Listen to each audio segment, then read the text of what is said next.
from the wall is the Creole cockpit. We so out of it. Sleep tolerance. Gangsta gumbo. My webcam is not turning on. I'm real, just still fucking with that black shit. Put your ass up, hit the beat, take your sock drill.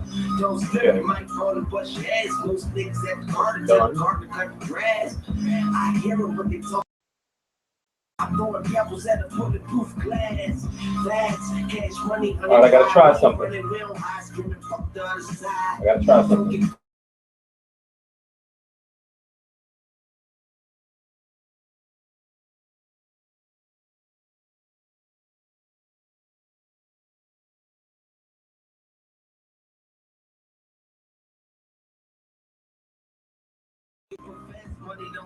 Good now? Here we go, good. You got it from a kick, you gotta blow that paper, gotta know that. Photophobia, no Kodak moments, baseballs with my pictures on them. Nah, I ain't even in the school yearbook. I don't do too much clothes and got a cool killer look. Career crook, get your career tip. I'm back. Alright, I had a little technical difficulty, so it's time to start. Can somebody tell me how the picture quality is? I'm having some issues on my end.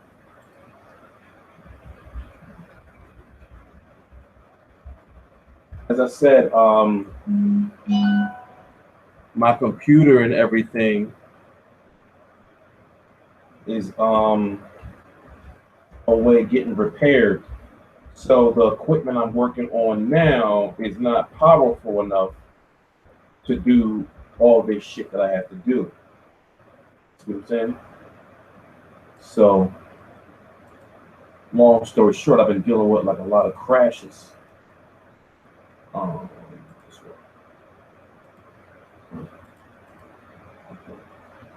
dealing with a lot of system crashes. So that's why it took me so long to start, and also that's why I haven't been doing no videos like that, because it's been taking too long to upload these videos, especially since I'm trying to shoot in 1080p, like for high definition. Who is this rapper Combs dude? You know, didn't I block you? Oh, Fernando's back. Wow, you made another fake account? Wow. Wow, this world has advancements have been made. But then again, that's probably not him, because you can make accounts under other people's names on YouTube. Shit, that probably is. You know? So I don't know why you know, he's so mad at me, why he won't leave me alone. Like, he's like literally cyber stalking me. You know? Like literally, like I'm being man stalked. And so it's like this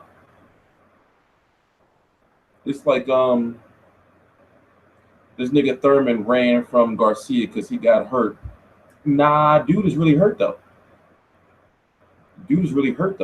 You know, like Keith Thurman, it's a shame because he's riding this momentum, but you know, he has like he's becoming like injury prone, you know? He's becoming like injury prone. So it's an issue. But long story short, I've been having issues doing videos because, as I said, like I'm having like technical difficulties. So I'm running like a lot of, I guess it's the software, you know, and I'm using 2 laptops, and it's not powerful enough. Like the equipment that I have is not powerful enough to run and do everything I'm trying to do. So shit be overheating, you know. So I think that one of my laptops just blew. So I already got a computer, a PC out getting fixed. You know, I had to ship it back to the manufacturer. So now I'm thinking that this laptop is done. So now I'm going to be working off of 1 laptop and an iPad, you know, and my phone until I get my supercomputer back, which is supposed to be able to run, you know, like everything that, you know, like I'm doing. You know, or I'm trying to do. So I'm afraid that this shit might stop. So what I got to do is because I have to do a stream tonight, because I'm not doing no videos tomorrow. It's not happening. You know, I decided that I'm not going to go to Kovalev versus Ward or Ward versus Kovalev too. because for one, I got to use the money for other stuff as far as business related, and also I need to take this time to be like organized because like for me getting to New York City, even though it's only about 2 hours away and I catch the train, still being out there about every 2 or 3 weeks or so, you know it takes a toll on you, I guess. And the fact that I just bought a house and I haven't really, like, even though I'm organized as far as my house, there's still like I don't got no fuck. I start buying furniture and shit. It's not like a financial situation. It's just that I haven't had the time to like buy furniture. And when you buy furniture, you got to put stuff together, you know, and all that type of stuff. So I'm going to use like the next like couple of months, like to really like get everything organized because I have a website. You know, the website is not organized. I have a clothing line coming out. It's not organized. I have team members, all over the world, not organized. My YouTube channel, as you can see, not organized. My social media, not organized. I don't know when the last time I've been on my like page. Yeah. So, those are the things that I'm working on, like behind the scenes. So what I'm working on is making sure that going forward in the future, like you gotta understand, like in November will be 7 years since I've been doing like YouTube. I was on another channel before this. Remember, I was on a channel called Into the Arena. It's now dead now, no fault of my own. I was on a channel called Into the Arena. When I left that channel in July of 2014, that was 28,000 subscribers. Started this channel with 0. Now we have 26. A lot of people say, well, you're not up there with, the guys who are above you. You fell off and everything. But understand, I'm in a unique situation that's different from my competitors because I'm not doing this for the money. Now, however, we need to generate revenue. We need to generate money. But I'm not in the same situation where my competitors, they have to cater to certain audiences or align themselves with certain boxers or promoters, etc., to be able to get certain access to certain things, or more so to keep their demographic of clients happy. Not clients, clientele or supporters or subscribers happy. I'm not in that situation. So therefore, it's like I tell it exactly the way I feel. I cater to no one. I'm not aligned with no promoter. I'm not aligned with no boxer. I'm not aligned with no manager, no nothing. So it's like this. I'll say this fight, oh yeah, I feel he's gonna win. This next fight, oh yeah, I feel he's gonna get knocked the fuck out.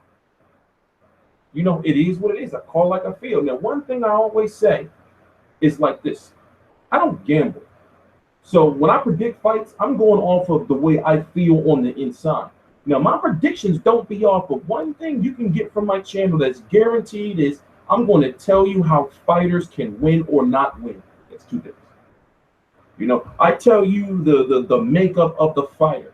If a fighter's a pressure fighter, a puncher. If a fighter's a boxer, a mover. If a fighter has shit going on outside the ring. If a fighter has weight issues, that's what you should rely on my information for. Now remember, we're not always going to agree. There's going to be times where you're going to be saying, man, T-Street on some dickhead ass shit. You be saying dumb ass shit sometimes. That's why he's not going to be this or that and this or that. But one thing you can rely on is me telling you who the fighters are and what to look for. So for example, prime example, with Kell Brook versus Errol Spence. Kell Brook was winning the fight off of the fact that he was landing the cleaner shots. But as you noticed, Errol Spence was throwing more shots. And as the fight went on, we saw that he was getting more accurate with those shots. Kell Brook has a pretty low punch output because he relies on the power of his shots. You see what I'm saying? That's the type of shit, like I'm good at. And as far as my niche and making sure that I'm different from my competitors, especially when it comes to breaking down, well, listen, how is this person getting the title shot from the WBA, the WBC, the WBO, or the IBF? I talk about the politics and shit. That's my shit. You see what I'm saying? That's what I talk about. That's the shit I study behind the scenes. I'm letting you know like how this whole, Shannon Briggs, Frezzo Quindo, Loser Tees, Anthony Joshua, Vladimir Klitschko, WBA situation is a big ass fucking clusterfuck. None of it makes sense, but that's my job, is to educate you on the politics. So when you say, well, damn, how is such and such getting a title shot? Or how is he? Then I'll say, well, because he's ranked by such and such at number 4, because he had won that such and such intercontinental oriental title, and then moved on from that to get the international domestic local title or some shit. And now he's got his chance to fight for the interim. You know, that's what I tell you about. And also, you have to understand, like, it's like this, right? I said it before, and these people have a bad reputation, and they should. They're very evil people.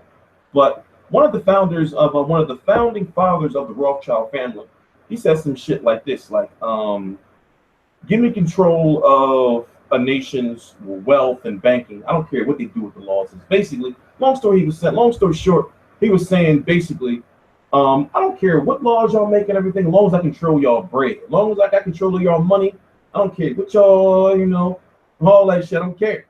You know, so when it comes to like my boxing promotion technique, I sell fights. That's what I'm supposed to do. I'm supposed to get you hyped for fights.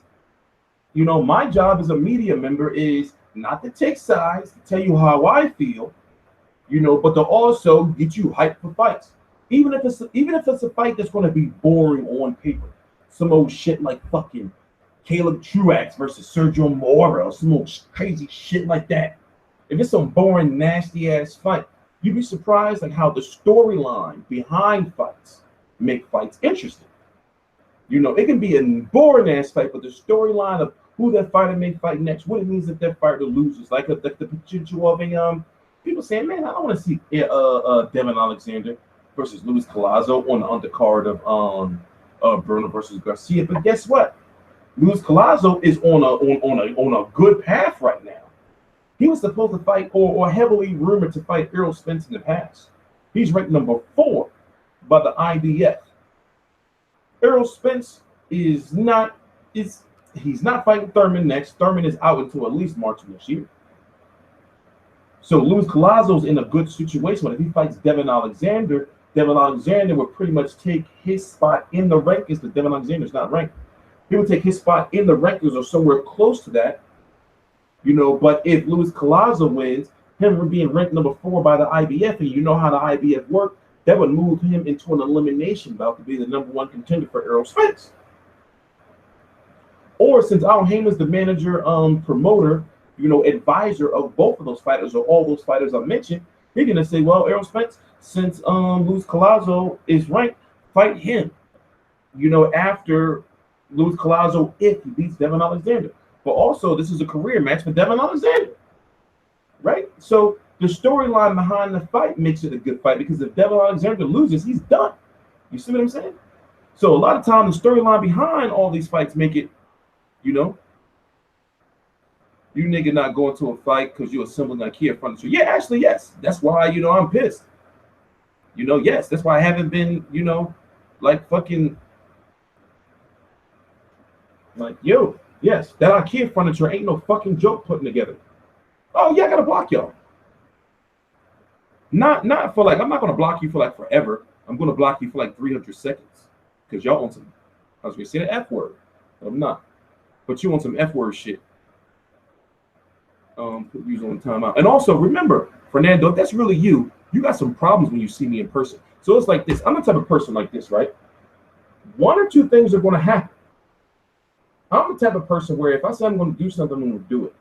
So it's like 1 or 2 things are going to happen.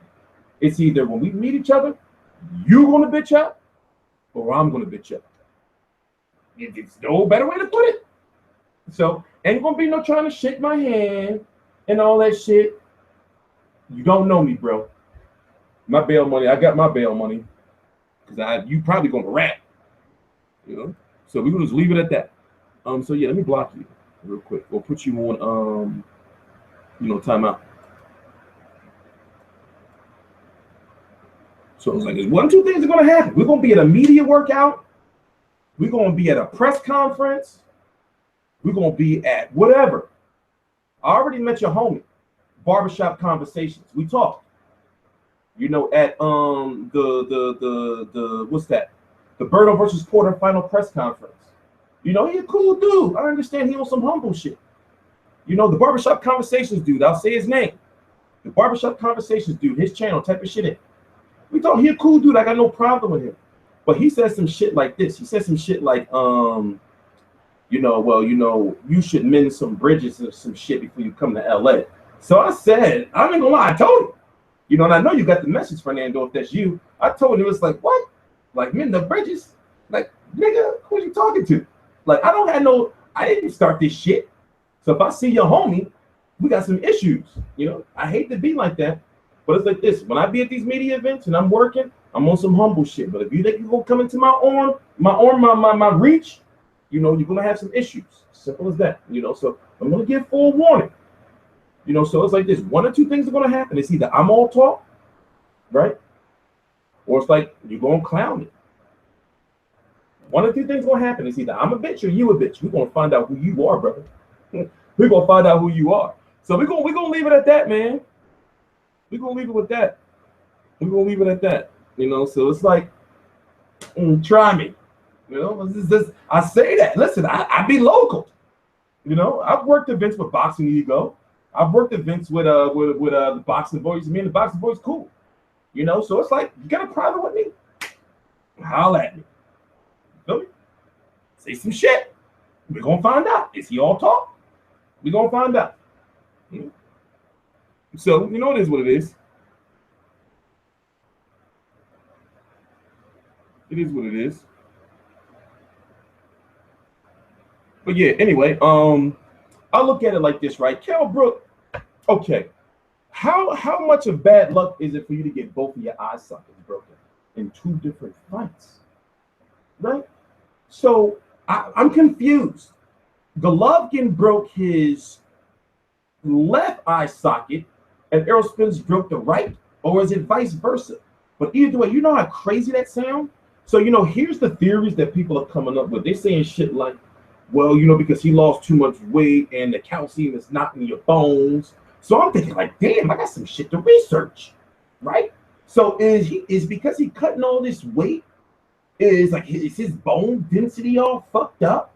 Like, how does that shit affect your body? That's what I'm trying to figure out. Like, how does that shit affect your body? Because it's, how rare it is. He got both of his orbital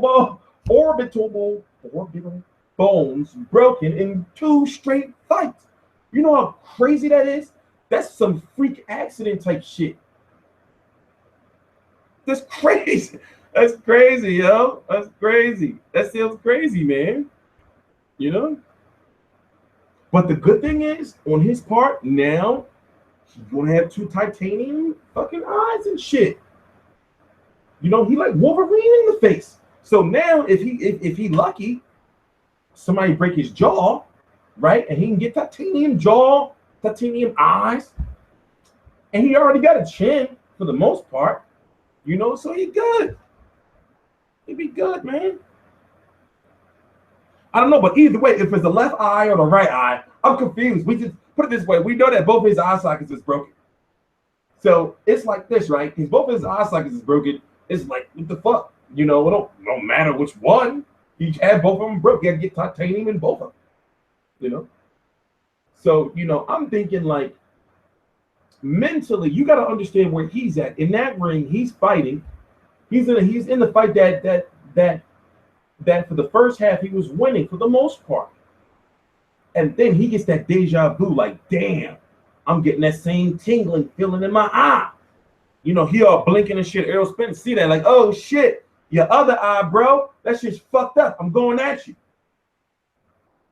And so you got to think like, in Kell Brook's mind, he's thinking like, yo, what kind of shit is this? It's some old freak ass shit. And then my other eye is fucking broken. So him thinking he had to go through that surgery. We don't know what his rehabilitation process was like because they won't release that type of stuff to the media. We don't know like what type of pain he went through during that surgery. Where remember, didn't they have to do some old crazy shit where they went up through his nose to his eye to move his eye out of his face and some old shit? So now you got to think, he's thinking when he's getting that same feeling in his eye, he's like, oh shit, I can't go through that no more. So mentally, if you really think about it, he's done. If you really think about it, he's done. Because, well, he only got two eyes, and then this one's going to be titanium. But still, now he's going to be, he's going to be like mentally like scared, like, damn, they're going to break my fucking eye again. You know, he fought Golovkin for that money. You know, he got that what, 5 million pounds or some shit. He fought Golovkin for that money. The same reason why Golovkin fought him, and Golovkin was looking like a hypocrite because it's like, yo, you clowning Canelo for fighting Khan, but you fight Brook. That fight, both of them, it was for that big payday. You know, it was a big payday for both of them. So they like, fuck it, you know, let's just, you know, do it. You know, but in the long run, you know, look what he did to his career. You know, yo, you got your fucking both of your eyes broke, yo. Now people say like, you know what about Margarito? See, this is what I think, right? Margarito had a bootleg ass jackleg, you know, fucking Mexican. Fuck, he probably went to Thailand or some shit. You know, had some old underground black market eye surgery done. That's why his eye is fucked up. He didn't get the right surgery done. You know, Kell Brook shit is cool, but Margarito, let me show you some shit. No, I don't want to because it might crash. But yo, go look at Margarito. Let me pull it up on here real quick.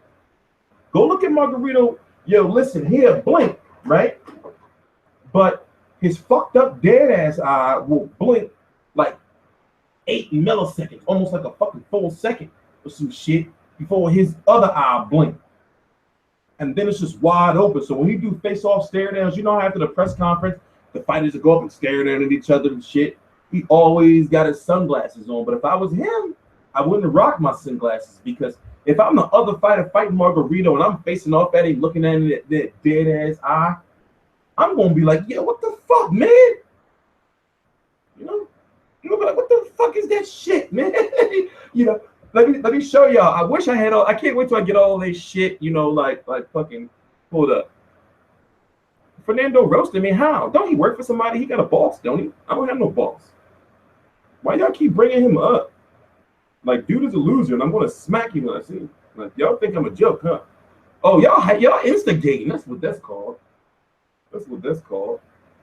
So it's like this, right? If he rat, trust me, I'm gonna record every single day I have to fly out to LA to go to them nut ass court cases.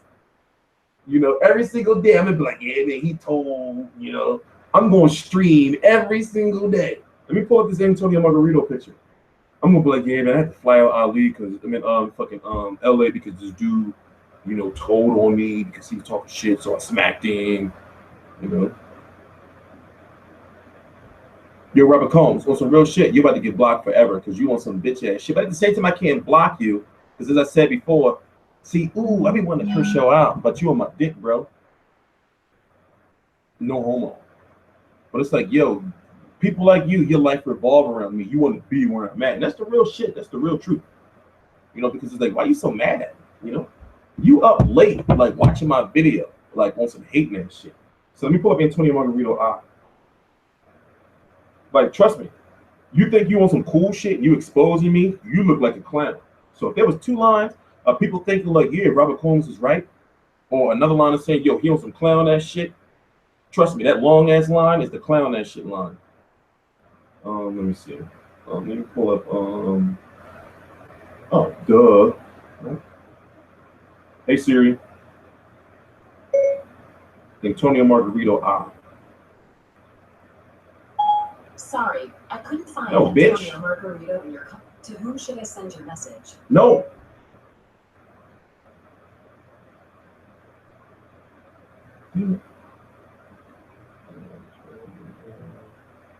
God damn it.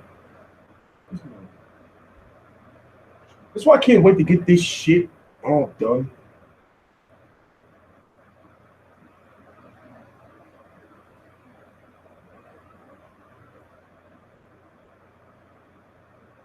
Here we go. So look at this shit. Look at this scary ass shit, man. Imagine this shit. Look at this. Look at this. Look at this. You see this scary ass shit? Look at his eye. Look. Look. Look. No, that's not the worst one. That's not the worst one.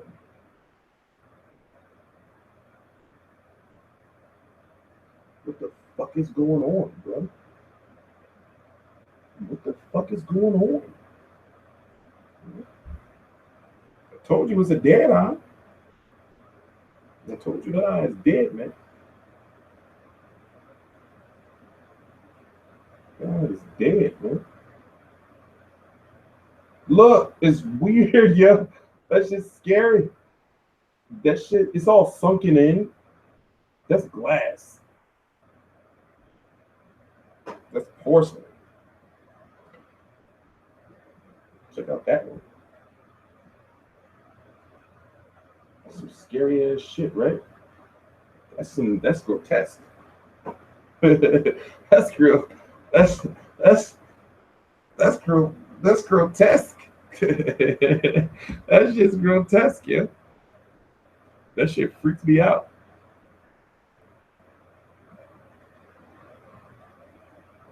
You know? So, like I don't think that, I don't think that Carol Brooks gonna suffer that fate, but how does that affect him mentally going into other fights? So it's like this. I feel like he's already in a situation where he's got to let his other eye heal now. He's got to get surgery on that shit. So I feel he's in a situation where it's best for him to take a year off. Now, when he takes this year off, it's like, Testa, you don't know what the 154-pound landscape is going to look like at, in 2018, in June or so, or August or so of 2018. You see what I'm saying? So you have to think that it would be good for him to take a year off. Now, honestly, think about this. Did you watch, I'm talking about in full, did you watch the Demetrius Andrade versus Jack Cotto fight?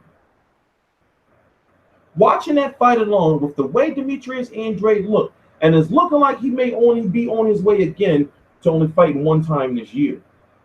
With the way he looked, do you think that the Demetrius Andrade that fought Jack Cotto, the one that fought that night, if it was Kell Brook that night at 154 at a more comfortable weight for him, do you think that Kell Brook could have beat the Demetrius Andrade that fought Jack Cotto? Think about it. Now remember, you had to have watched the Andrade versus Jack Cotto fight. You had to have watched it to understand what I'm saying, because Demetrius Andrade did not look good. So people say, well, there's killers at 154 pounds for Kell Brook, but we don't really know. Not like Jarrett Swift hurt, but we really, really don't know. He had some early struggles with JoJo Dan. I was at that fight. But we really don't know like how he would deal with a much more experienced fighter in a Kell Brook. So therefore, you have a WBA title that Kell Brook could possibly win. We don't know. I don't think he could beat Erislandy Lara. Erislandy Lara do too much movement, and Kell Brook would be the pressure fighter in that fight, but he doesn't throw enough punches. So that fight would be more reliant on Kell Brook being able to cut off the ring and being accurate with his punches. So I don't see Kell Brook beating Erislandy Lara at 154. But he could possibly beat Demetrius Andrade for that WBA world title. Erislandy Lara is the WBA Super World. When it comes to the IBF, he has a good chance to possibly beat a Jarrett Swift Hurd. But can he beat a Jamel Charlo WBC? I don't think so. That power, Even though we saw Golovkin Brook fight over 154 at 160 against Golovkin, he got his eye socket broken. So it's like, well, could Jamel Charlo break his jaw? So when it comes to 154, depending on what happens with Cotto versus Kamegai. Now, Cotto, he's not fighting anymore for like the glory of things. So he may, and him especially with Freddie Roach, he may want to fight, Kell Brook. If he wins, that WBO title against Yoshihiro Kamegai. Cotto versus Brook. If Cotto wants to get that last final big payday, Cotto going to the UK to fight Kell Brook would be a big fight. You see what I'm saying? So there's options at 154 for Kell Brook. There's options there. There's options. So it all depends on how you look at it. But I do feel that at this point in time, he got to take a year off, man. You know what? Well, that eye injury, he had to take, at least 8 months off of that, right?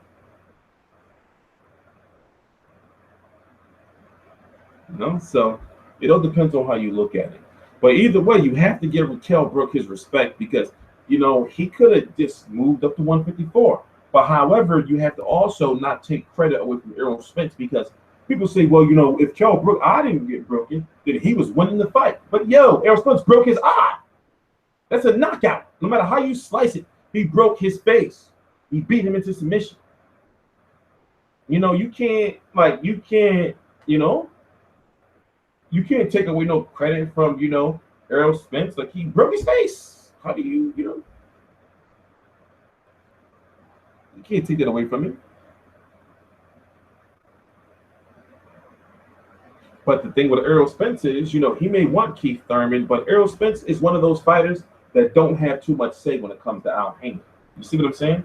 And truth be told, why would you if Al Haymon's taking care of you? You know, so if Al Haymon tells Errol Spence, well, you're fighting this person, Errol Spence be like, all right. You see what I'm saying? But it's been working for him. So his next fight, I don't expect it to be like a super big fight. I expect it to be like a fight against somebody in the top 15 of the IBF. And then, as you know, with the IBF, he's going to have a mandatory. His mandatory would likely be an eliminator with Constantine Pinamero versus, I guess, the winner of Collazo versus Alexander. Constantine Pinamero, I watched him live, and I was studying the shit out of him a couple weeks ago when I went to Crawford Diaz. The dude's not that good. It's not that he's not good. He don't have that power or that pop to hang in this 147-pound landscape. He don't have it right now. So that's why, you know, I understand where Abel Sanchez was at when he trains him. And he just said, yeah, they had to dial him back a little bit because they got some shit to work on. Dude's not ready for this 147-pound landscape. He's not.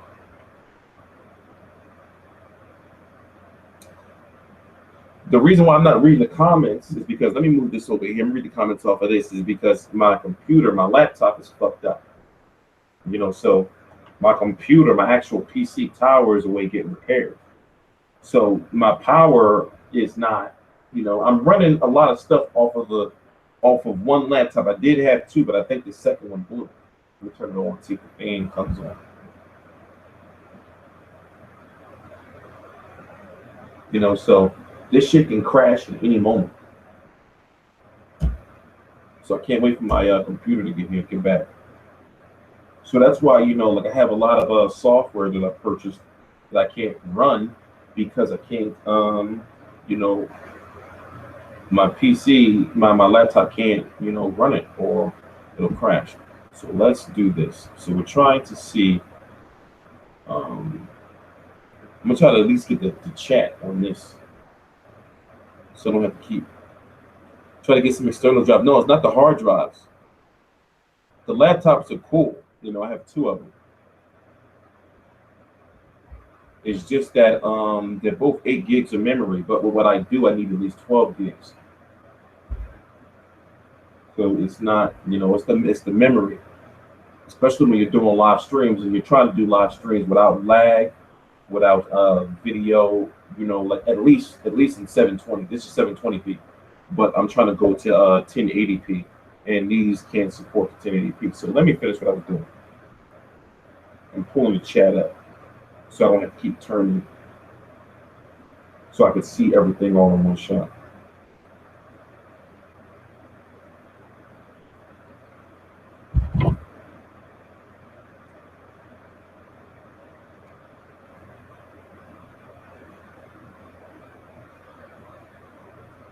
Hold on, God.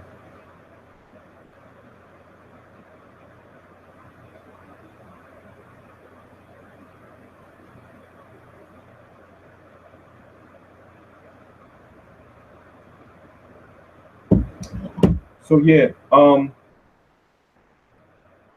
expect for Errol Spence to be like in any like big fights until at least 2018, because one thing that Haymon doesn't do with fighters that that win their title, you know, he don't usually put them in the big fight for their first title defense. He let them get a little bit of money first. And a lot of these guys be having like advancements that they owe to Al Haymon. So he just don't put you in the fight where it's like a 50-50. He try to put you in the fight where, you know, it's a good fight that you can win and headline, and possibly a fight in your hometown. You know, so remember, this next fight for Errol Spence is not a mandatory. Like, he's the IBF champion. He gets a voluntary. but also you want that voluntary to be a name that fans are going to be like, okay, all right, I see, I'll support that fight. And looking at the IBF rankings, if you go check them out, and that's why, like I said, the things I'm working on is to make sure that I'm able to explain these things to you and show you these things either on this screen right here or via the program that I have where I can put like a little box, like in like the little corner and shit to show you like the rankings. But the IBF rankings at 147 pounds, is really, really, really slim. That's not like names that you really know.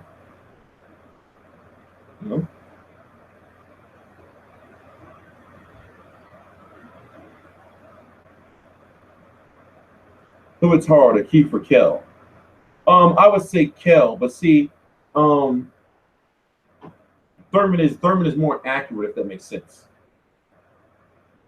Thurman is a very analytical boxer. Like he has a high ring IQ. So also remember the build up during Garcia versus Thurman or Thurman versus Garcia. Remember during those interviews he was doing, and I did a few of them with him. He wasn't confident that he was going to win. He was saying shit like, and if I get knocked out, I'm cool because I know, like he wasn't confident that he was going to win. So listen to the way that he talks. He like you can tell, that he's smart inside the ring as far as his IQ. You can tell. He's a very smart dude, but these injuries are really fucking with his momentum. This is going to be 3 years now that he's only fought once a year. This is fucking with his momentum, yo. So I don't know. He's got to take care of that.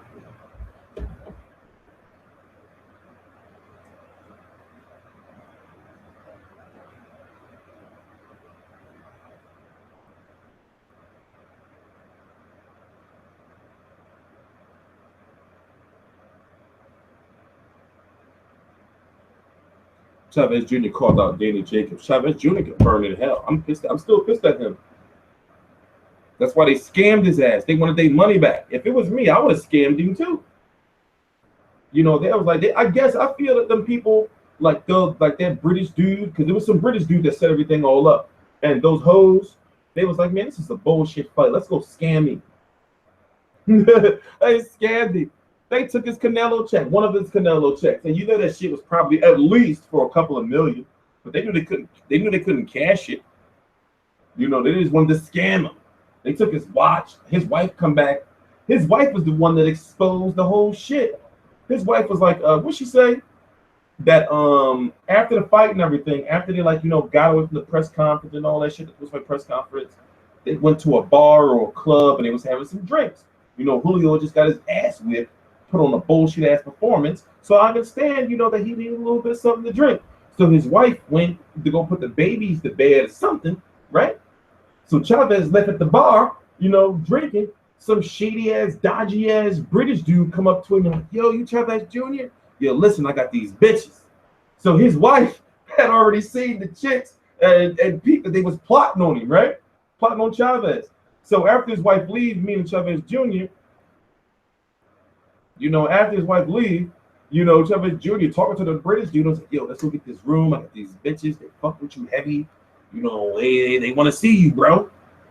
So Chavez Jr., he a little turned up. He go back with the bitches. Take the bitches back to the hotel room, and with the shady, dodgy British dude. And then there's some dude in the room recording, right? I guess it's not Chavez Jr. homie, because you would think your homie wouldn't put you in no situation like that because you're married. So I guess this is one of the dodgy British dude homie. So you seeing the dude with the camera, he like trying to pull the chick panties down and shit. The chick look at him like, no, they rubbing all on Chavez Jr.'s stomach and his nips. So I guess, that's where the story goes blank. Now remember, this is all shit Chavez Jr. told his wife. So we don't know really what the fuck went down. Maybe he just was trying to get out some shit. So his wife inspecting the room, looking like, yo, they took your Hoblo watch. Where's your check? Yo, you had them bitches in here. They took all this shit. My bag is gone. What the fuck, man? You can't make this shit up, yo. You can't make this shit up, man. You can't make this shit up, yo. That's some crazy ass shit. But in the way you think, like, yo, you son of a bitch, that's what you get. Why is she sending me these long ass text messages?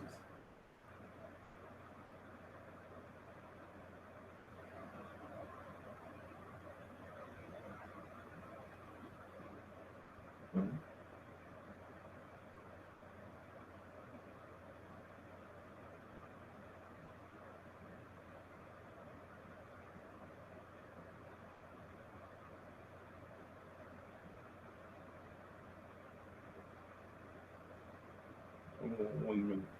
Personal, yeah.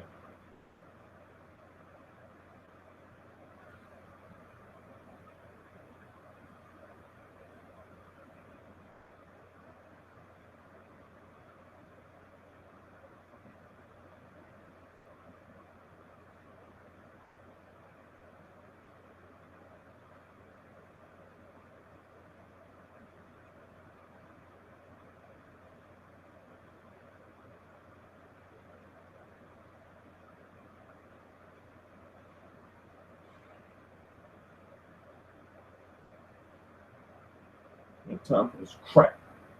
I'm not doing it. I'm not setting myself up. Let's see. This chat's moving fast.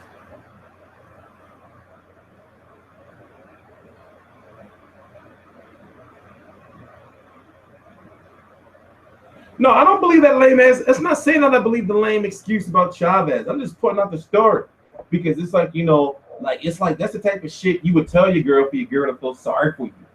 It'd be like, well, damn, they stole my check. They stole our check, babe. Matter of fact, Robert Combs, like, didn't I already block you already, bro?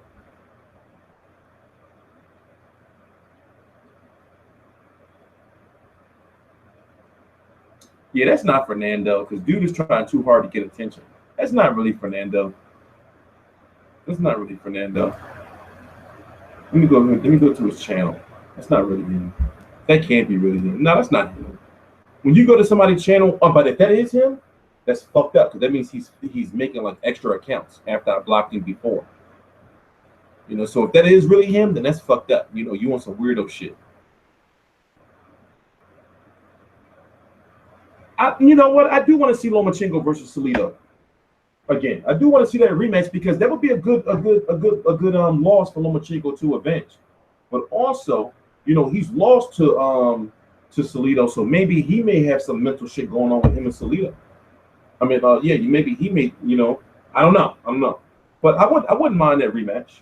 I wouldn't mind that rematch at all. I wouldn't mind that rematch.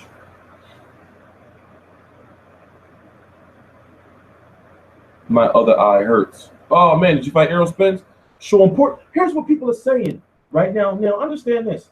Sean Porter is the WBC #1 contender, but he's going to likely be ordered to fight Danny Garcia for the WBC interim, which will make him. He's already the mandatory, but when you're the interim, you're kind of like the champion.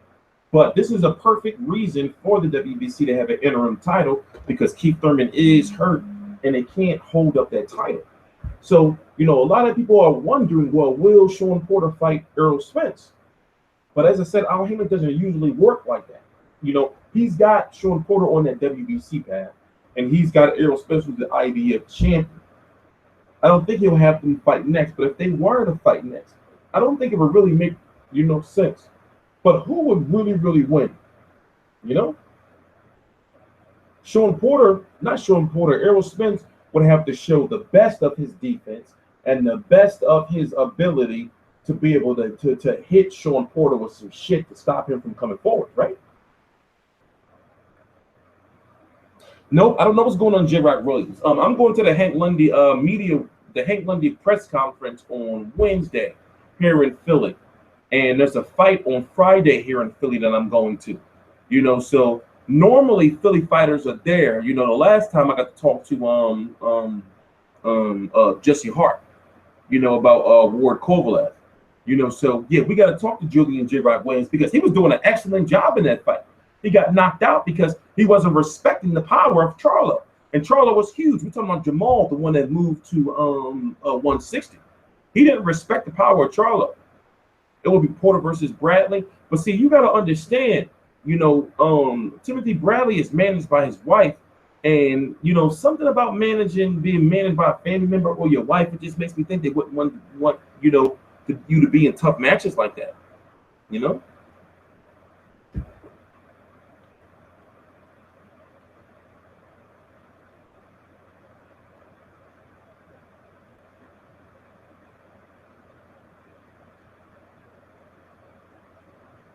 because your wife don't want to see you get fucked up, and also she's controlling your career, so she wants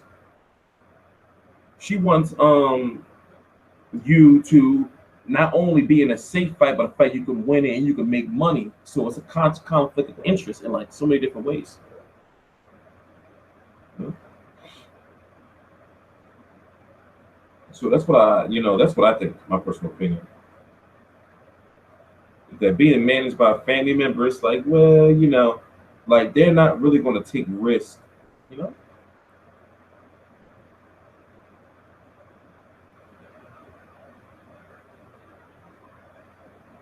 Don't ask me what's my beef with him. Ask him what's his beef with me. He's a fucking hater, and he's on some bitch ass weirdo shit. Tell him to leave me the fuck alone. Look at a life. Look at some pussy, something. And I don't even get no pussy, but you need some pussy. That's weird shit, bro. Stalking me and shit. That shit is corny.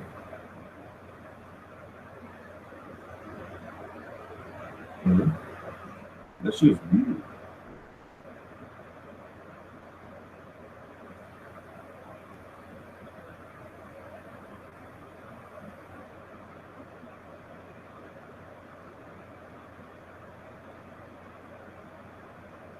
You know?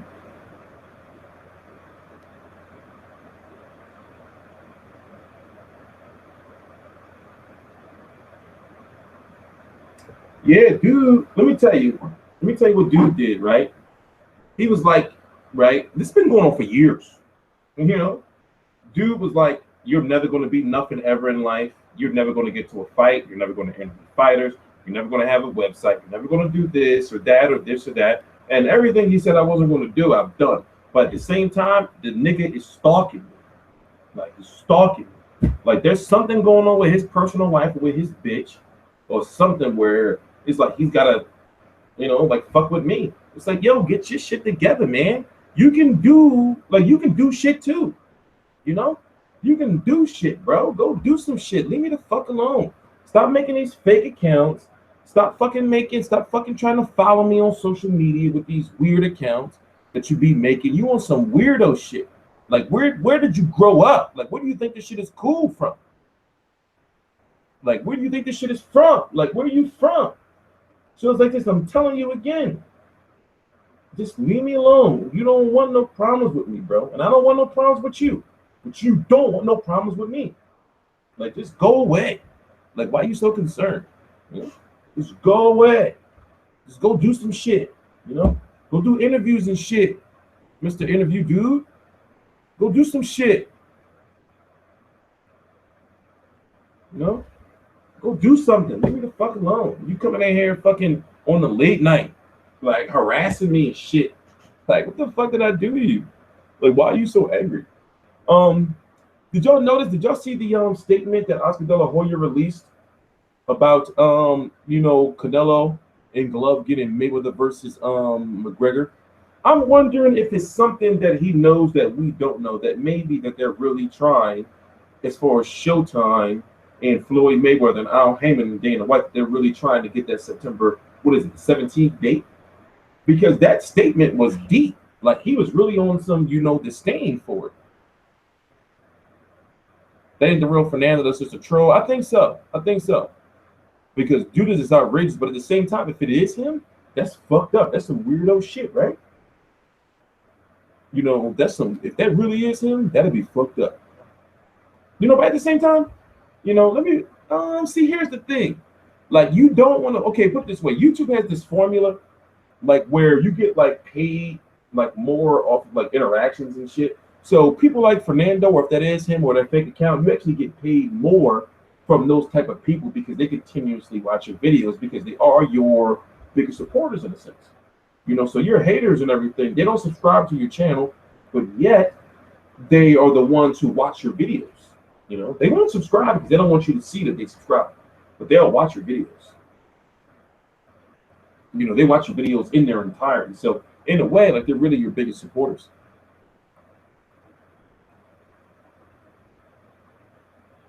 No, see, Pacquiao was in a situation where I don't really think he wants to fight anymore, but they keep coming at him with these deals like, well, fight Jeff Horn, you'll get 20 million.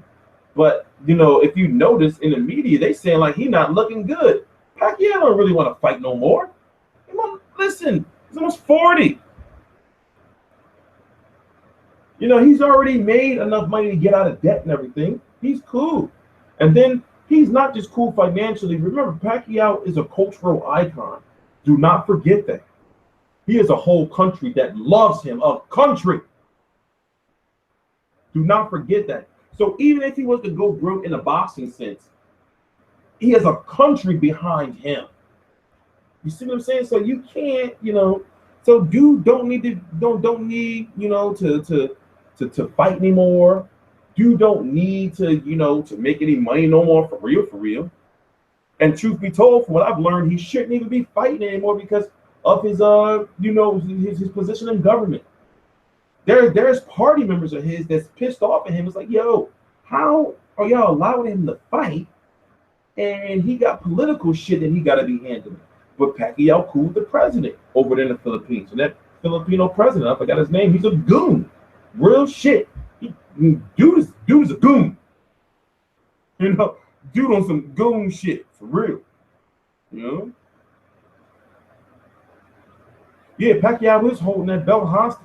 You know, and I'm a big Pacquiao fan, but as I told y'all, listen, you know, I don't hold no allegiances to none of these fighters or anything. It's like, listen, if you want some weirdo shit, you know, if you want some shit that I gotta call out, then I gotta call you out on it. I gotta call you out on it. You know? You can't just be doing fucked up ass shit and then me not say nothing. That's gonna fuck up my integrity and shit. People gonna be like, well, such and such did this and didn't you say nothing? War chin is suspect. No, war chin not suspect. Your chin is suspect is when you go down and you don't recover. To me, in my opinion, when you go down and you don't recover, like Amir Khan. Amir Khan gets hit once and he has a hard time recovering. But when Andre Ward has gone down, he's gotten back up. It happens. Splash down and knockdowns happen. Floyd Mayweather glove touched the canvas against Zab Judah. It happens. When Shane Mosley hit him, Floyd Mayweather tied up Mosley whole arm, ducked his head in, and just was holding on for dear life. You know, it happens. You know, you will get cracked, but once you will get cracked. You know, it will happen, you know, to the best.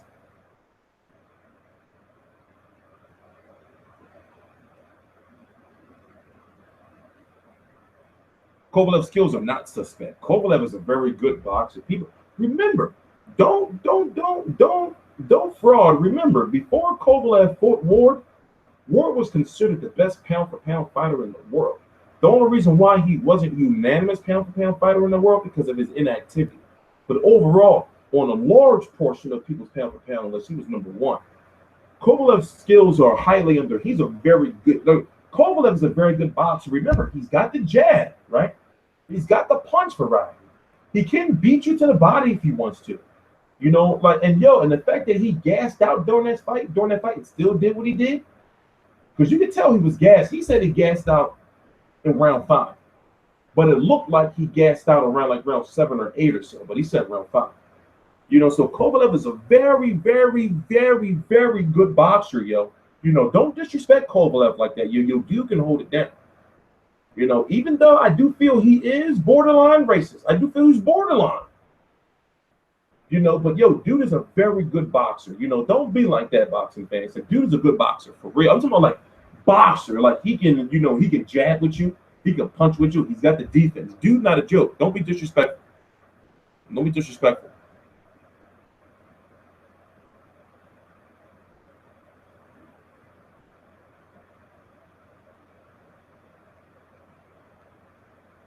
Don't be disrespectful.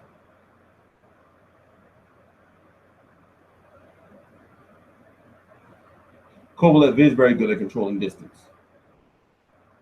Like, what you want from a boxer, in my personal opinion, what you want from a boxer is you want him not to be flat-footed, right? You want him to be able to throw punches in bunches, have punch variety, right? Have the activity in the movement and the defense. Kovalev has those things, you know. He's not one-dimensional, or like he's got some dimension to him.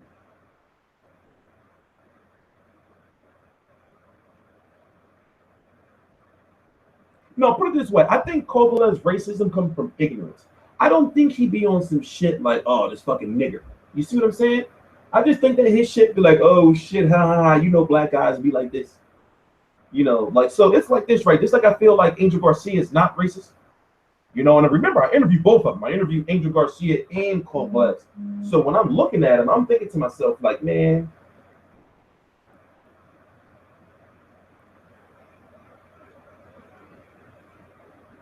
hold on one minute, guys. I like her. 1 minute.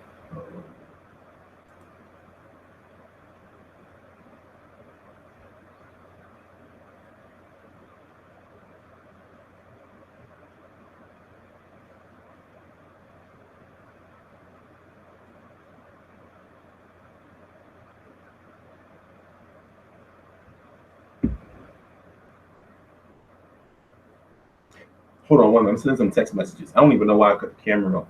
But yeah, it's like this, like, you know, like, I don't think, like, Angel Garcia is not racist. Like, you have to understand, like, especially if you're from Philly, like, Angel Garcia is not racist. It's just that Puerto Ricans in Philly, I know wherever you're from around the world, you may not understand. And I've heard this in other places in the United States too. But in Philly, Ricans can say nigga. You know, it's not like it's hard to explain unless you're from here. But it's a difference between saying nigga and nigger.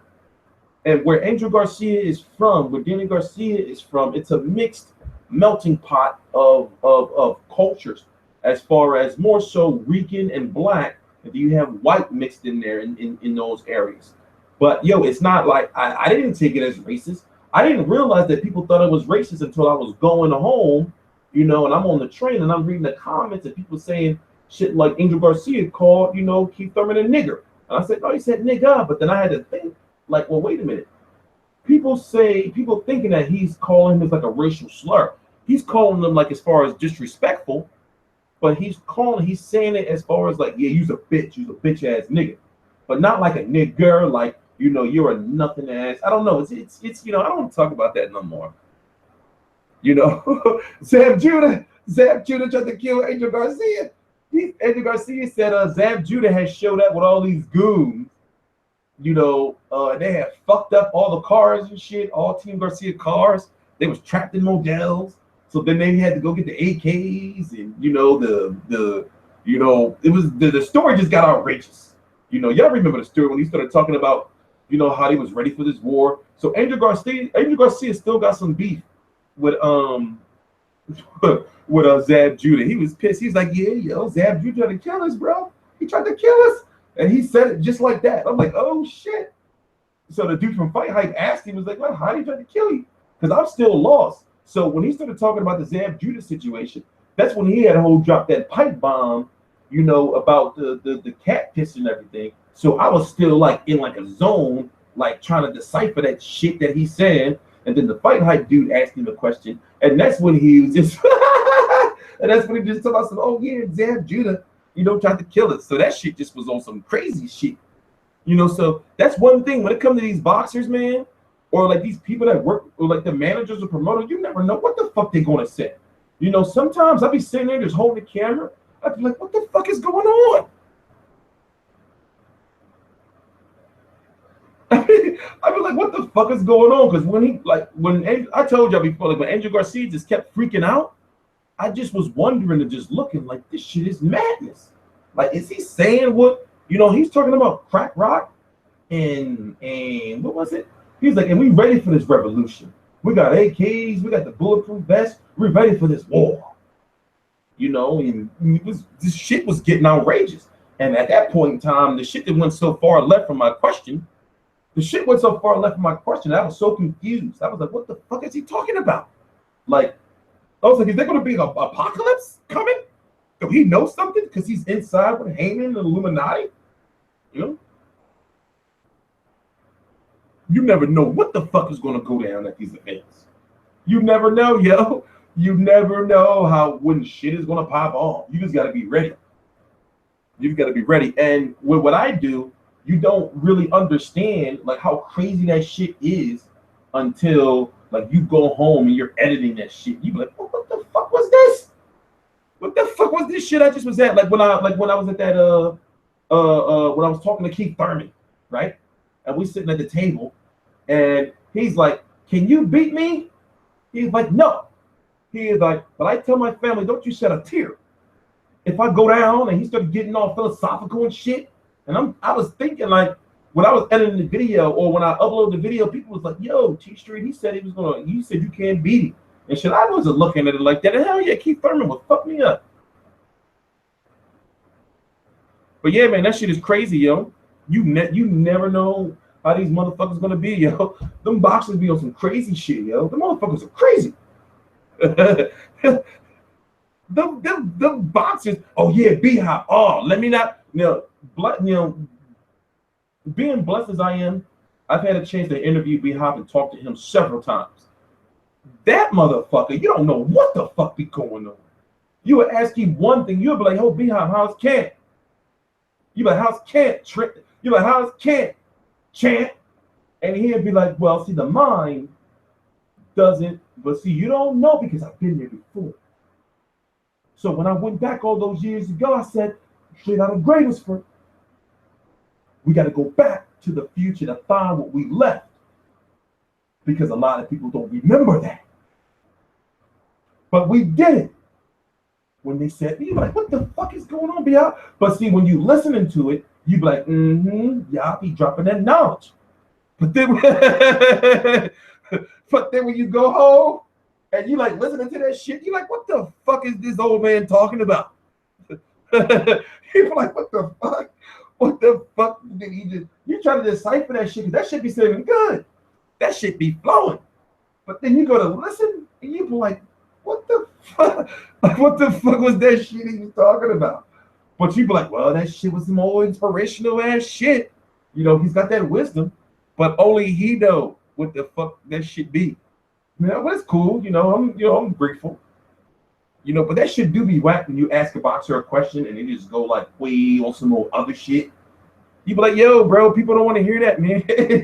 I didn't ask you that. Like this is the social media generation, and shit. Where people gonna be looking and listening to this shit like, "Yo, you ain't answered the question, old nigga."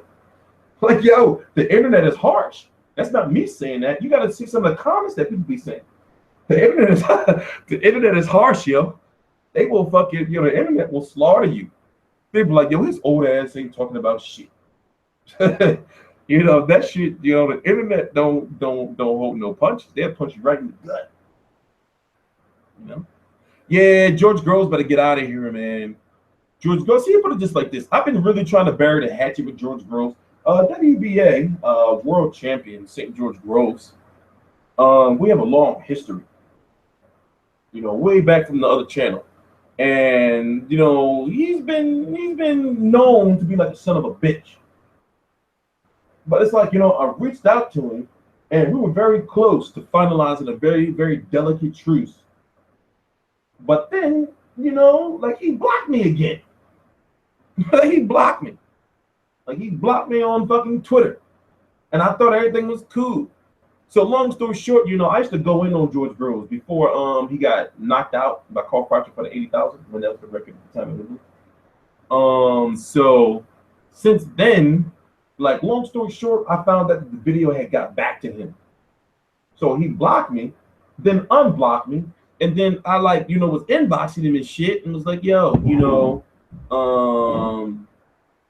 a fan, I fucks with you, you got heart and everything." And then he blocked me again. Like that was some weirdo shit. So ever since then I said, man, fuck out of here, George Groves. You on some weird shit, man. But I'm still hoping that, going forward in the future, we can really, really bury the hatchet. I really, really hope we can bury the hatchet.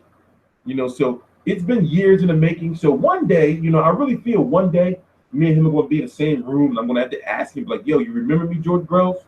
Or do you even know who I am? Well, I'm T Street Controversy, and I think that you know, like you stepped over the line, brother, when you blocked me. So, you know, it's time to bury the hatchet. I came all the way over here to the UK or wherever you at. It's time to bury the hatchet, George Groves. I love you. We're brothers. You know, and I'll hug him and shit. And be like, yo, the hatchet is buried. You know, I buried the shit out that hatchet in the desert. I'll buy a hatchet from Home Depot, you know, and I'll bury that shit right on camera. Right in the desert or somewhere. Groves versus Zerdo would be lit, but likely going to beat DeGale too. Yeah, that's a big money fight. But the thing is, DeGale can't unify with Groves. Wait a minute. Was this for the Super World or the regular? Is Paul Smith fighting for the Super World or the regular?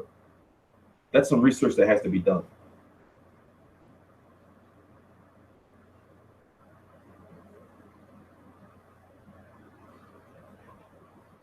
Some research has to be done.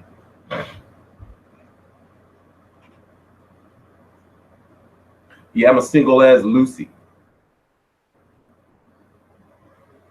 TBE. Rose is looking for his teeth. You mean Miguel is looking for his teeth. He was like, hey Eddie, remember that shit? The post-fight interview? He kept trying to get Bottle Jack to come to the UK. Bottle Jack wasn't trying to hear that shit. But Bottle Jack was like, rematch 175. The Gale's like, nah, bro. Nah. You thought what belt was vacant? Take the cap off the lens? Oh shit, the cap's not on the lens. My bad. I didn't even know. I thought this whole time the camera was on.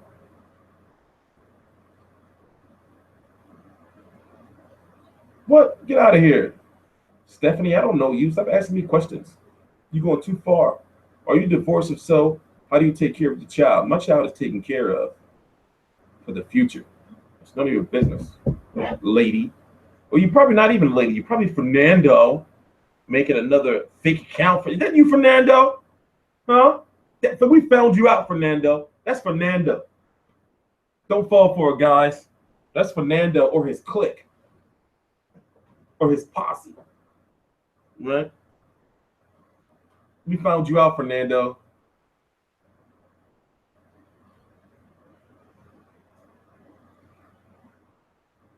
Nah, that ain't no Stephanie. That's Stefan Fernando. That's Stefan Fernando. You know, he's a freak. You know, he's a drag queen. He's a tranny. But anyway, yeah, Broner versus Mikey Garcia could be announced as early as this week. You know, I think that they were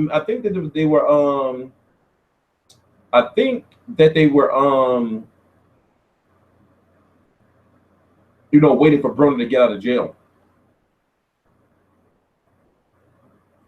You know, because they didn't want to announce the fight while he was in jail. So there could be a press conference for that fight within the next like 3 weeks. It's supposed to happen on July the 29th. It would be Broner versus Mikey Garcia. Devin Alexander versus Luis Collazo is what they're talking about, the co-feature. And then you know, we don't know what other fight they would have, but likely it will be another fight and some more fights, you know, on Showtime Extreme. You know, so it will be in New York. You know, so I'm very interested to get some questions in with Adrian Broner. You know, he be saying crazy ass shit. Stop being so thirsty, Stephanie. You're thirsty. You're a thirst trap. Get out of here, you thirst trap. Why are you so thirsty, ho?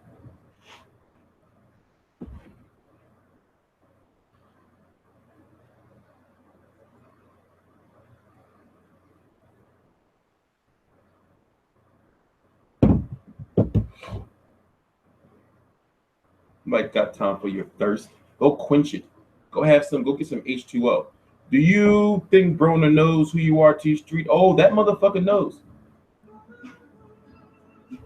They sent me a threat on Instagram. I posted it on my Instagram. You got to scroll down. You got to scroll down to September of 2016. I'm not gonna post it because I don't feel like it. But yeah, the motherfucker sent me a threat on Instagram. So I screenshotted this shit and posted that shit. Like, yo, that's fucked up. So that motherfucker. No, listen. Put it this way. Adrian Broner knows exactly. He knows who I am. Like that is not a lie. Like he's not. Put it this way, Adrian Broner, like he's very in touch with like social media and YouTube and shit. Like he's not like one of them people that don't watch videos and nothing like that. Like Adrian, like he knows. He knows. No, he ain't mentioned me on his Instagram. He threatened me on Instagram. Said he's gonna drive to Philly and beat my ass, and then get a cheesesteak from Max's. No bullshit. Scroll down to my Instagram to like September of 2016. No bullshit. And I was like, God damn. And then one of them inboxed me. Somebody from About Billions asked me what my number was. So I didn't respond for 3 days, and I put a question mark. You know, I was like, what the fuck? That motherfucker's trying to sit. Like, what the fuck type of shit is that, man? What the fuck type of shit was that? It was weird, yo. So I was like, oh, that's fucked up, Broner. You gonna fuck me up, bro? Damn. You gonna beat my ass? It's fucked up, man. I ain't gonna sue though, and I ain't no rat. So you ain't gonna be able to pay me off, bro. You got to buy me a PlayStation or some shit. The new PlayStation 7. You got to put it on reserve. So T Street, you pulled the Tank Davis on Broner? No, hell no. I see what you saying. No, I peep what you saying. You ain't slick, straight shot. You ain't slick. No, because see what it was is when I did it, if you go look at the post, go scroll down, I threatened him back. It was like, yo, you can't do that shit, man. Everybody not, like that. You can't just be threatening people and not expect them to say some shit back. So don't think it's sweet, So what happened was, like I said, if you scroll down on my Instagram to September 2016, you'll see the post. I wasn't on no bitch ass shit because at that point in time I was drunk. So when I got the message, I'm looking at like, who the fuck do you think he is? I didn't give a fuck that he was Adrian Broner. I don't care who you are. You're gonna be rich, broke, whatever. You're not gonna threaten me. It's just not gonna happen. I don't play like that. No, the threat was about I said that if Adrian Broner is not on his A game, this was around the time he got out of jail. I said if Adrian Broner is not on his A game, Ricky Burns can beat him. So he took that shit to heart. I put this shit on Instagram. So he took that shit to heart. So it was like, that's fucked up. And I'm an Adrian Broner fan, but I was calling that shit like it is. We all know that if Adrian Broner's not on his A game, and if he fights a pressure fighter, right, he be having issues, right? He be having issues. So it's like, that's not my fault. Like it's not like I'm saying some shit that's not true. He has issues with pressure fighters.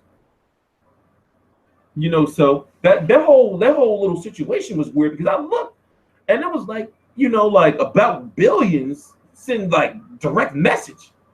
I'm like, what the fuck is this shit? So I'm like, this ain't for real. This ain't for real. Yeah, I will tag the shit out of boxers. I don't give a fuck. I will tag the shit out of you. Because it's like, yo, I don't have no allegiances to none of them. Like, I don't care. And it's not like if you get knocked the fuck out, right? If I don't tag you, somebody else will. That's you getting knocked out. That's you on that footage. I will tag the shit out of a boxer. I will tag the shit out of you. I give no fucks. I don't give no fucks, period. And it's not like I be trying to be disrespectful. It's just like, that's you. That's you getting knocked out or getting beat up. And I know fighters don't like to see, like, when they wake up in the morning, or some shit, or they home, or they just get out the hospital, and they look at their phone, or like Instagram and social media, they see all these notifications, and it's like tags of them getting knocked out or beat the fuck up. It must have been rough for Charles Hatley, right? It must be rough for those boxers when you see shit like, imagine if you the boxer, right? Imagine if you Kell Brook, you got your eye socket broken. So you go to check your gram and you check all your notifications and you see all these people tagging you of you getting fucked up and people saying how Errol Spencer's the truth and eating chocolate brownies on Snapchat. Right? You'll be pissed. You ain't like, you know what? I'm staying off of social media. Social media is not kind, man. Teacher, you think Floyd Mayweather knows who you are? Nah, hell no. Floyd Mayweather don't watch no shit like that. Hell no. Who are you, Stephanie? As a matter of fact, Stephanie, I don't trust you. So therefore, if you guys look at the chat, Stephanie is now on a 300-second block. You a thirst trap. And let me go look at your page real quick because I know you're not a real person. I'm not stupid. Why don't people think that, look, I've been doing YouTube for a long time. I know what real accounts are and what accounts aren't real. You're not real.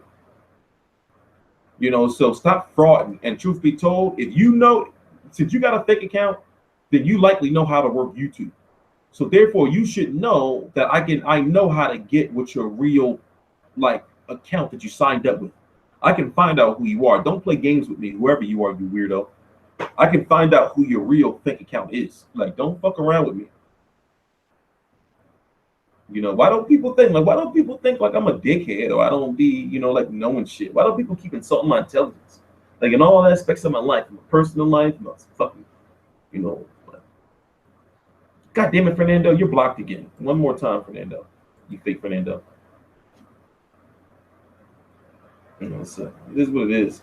Will Spence beat Crawford? Well, Spence is too big for Crawford. Even though Crawford is big for 140, Spence is too big for him, man. So, Spence is too big. Pause. T, what's next for Brook? A year off? That's got to be the best route, right? You got to take a year off. Yeah, these fake accounts are so easy to make. They literally take 1 or 2 minutes. I am talking about boxing, prisoner. You late. As a matter of fact, I should put you on. I'm going to put you on timeout. I hate when people just come into the chat just saying shit and they haven't been around. So you're in timeout, prisoner. Listen, Errol Spence is 154 pounds that fights at 147. Right now, Terrence Crawford is a 147-pound fighter that fights at 140, but he's comfortable at 140. I'm not saying Spence is not comfortable at 147, but basically they're about a division and a half apart, if you follow what I'm saying. They're just not in that, they're just not there yet. I don't see Errol Spence being a reigning 147-pound champion for 3 years. I see Errol Spence at we're in 2017. You can say we're in mid-2017, right? I see him being a 154-pound fighter by 2019. So it all depends on how you look at it or if you agree with that part or not.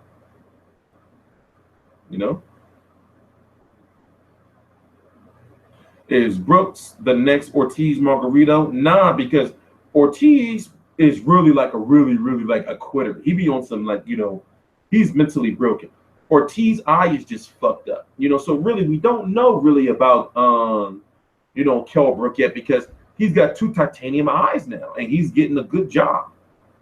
IBF may be stripping Ndagu if they fight Bud Crawford. No, that was news from about 3 or 4 weeks ago. Now, just last week they were talking about that Bob Arum, Top Rank is working some magic to basically not allow Al Heyman's Sergey Lipinets to try to pull that, because unification is supposed to trump a mandatory. So no, that situation is still up in the air.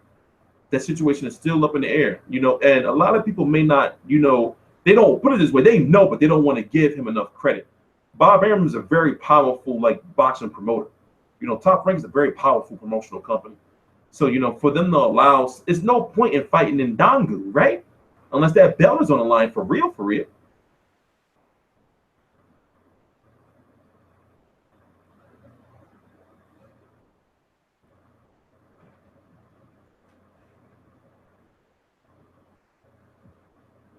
So I don't want to see Crawford versus Ndangu unless that belt on the line. That's what I care about. Brandon Rios versus Chavez Jr. rematch. What? What are you talking? What? Do the sanction allow for back-to-back unification before mandatory? Yes, they're supposed to. Yes, there can be back-to-back unifications. But then that means more interim title fights. Retirement match, not rematch. Okay, all right. You drunk, bro. You've been sipping on Grandpa's old cough medicine, huh? That's what you've been doing? You've been sipping on that cough medicine? Because when I saw that, I was like, oh, he's on some crazy shit. Brandon Ruiz versus Chavez. I was like, you're crazy, bro. You're a crazy person. My camera's down? How long my camera been down? Thanks a lot. What happened to Timothy Bradley? As I said earlier in the video, he's managed by his wife. You know? He's managed by his wife. So his wife, you know, you have to think, she wants to make sure she puts him in, you know, high reward, low risk fights. And in this 147-pound division, what fights are there? No.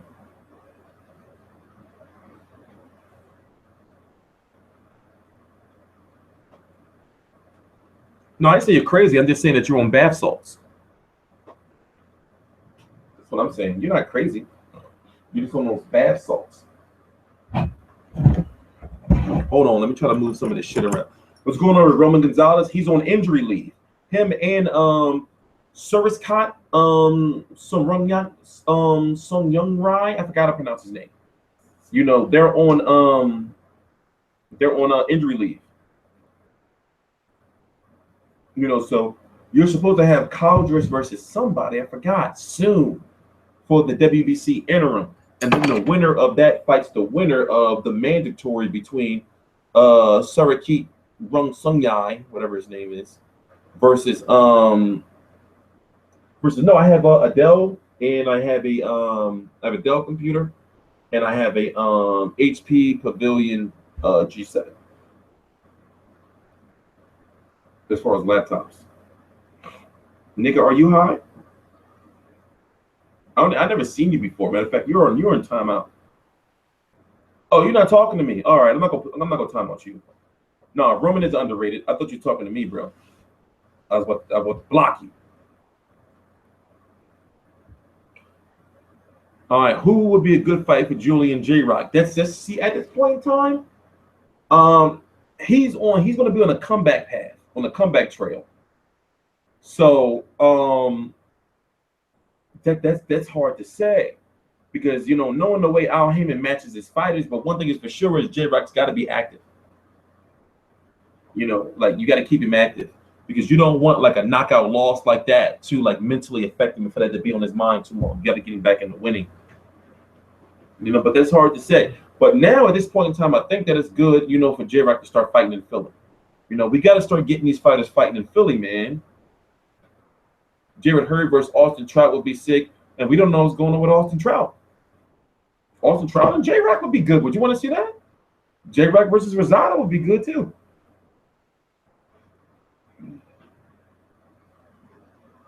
J-Rock versus Tony Harrison, yeah, that would work. GGG will KO Canelo. I don't know. I'm not ready to talk about that fight yet.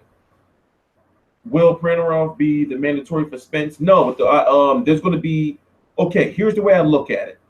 Devin Alexander is likely going to fight Luis Collazo on the undercard of Adrian Broner versus Mikey Garcia, and the winner of that will likely have to fight Konstantin Pernomerev to be the #1 mandatory for Errol Spence. That's the way it's supposed to go according to the IBF rules. You know, I'm not just quoting this. Remember, all the shit I talk about, you can go look up for yourself. You know? Any leaks on Golovkin versus Canelo undercard? Nope. People want to have David Lemieux versus Danny Jacobs on that undercard. But remember, it's about the purses for the fight. It's not enough. I don't think that there's enough money, you know, to have that as a co-feature. Al Heyman wouldn't allow that. He don't want his fighter to go from being a pay-per-view fighter main event to a co-feature. You see what I'm saying? Even though it will be a big card. You know? You're throwing a lot of questions at me. Who should Lawrence fight next? I don't know. Well, his mandatory. Okay, the WBC allowed him and Mikey Garcia voluntaries. You know, they allowed him and Mikey Garcia voluntaries. You know, so I'm guessing this voluntary at 140, even though he's a champion at 135, is going to be for, you know, Broner for Mikey Garcia. Linares, we don't know yet. But remember, when it comes to putting on these boxing cards, you know, you got to think about how the money distribution is. There may not be a money to pay David Lemieux to fight Jacobs, you know, or Chavez and have Rosado. You know, you got to think about the money. You know, it's very rare. You don't see a card where you have, you know, Golovkin is going to at least make $5 million for this fight, right? At least. You know, I'm just throwing out numbers. And then Canelo's going to make some shit like 15 or 20, whatever the case may be. You don't see the undercard fighters making $1 million and then $1 million. You don't see that. So that's why I say, you know, the money, I don't see that happening. And Jacobs is supposed to be back because he had a Danny Jacobs day at Berto versus Porter. They did the whole thing in the ring and everything. It's on the channel. I put it on the channel. Where he's supposed to be returning to the Barclays Center in either September or October. So they're already setting up his own card. Quillen versus Jacobs 2 would be good, but Quillen is supposed to have a comeback fight. You know, any month now. I wouldn't be surprised if you see Quillen on that Broner card, that Broner Mikey Garcia card. To be honest with you, that'd be the perfect comeback for him. What about Lemieux versus Monroe Jr.? Yeah, I can see Lemieux versus Monroe Jr. Yeah, that's a fight that financially, you know, it makes sense. It makes sense. It makes sense. You know?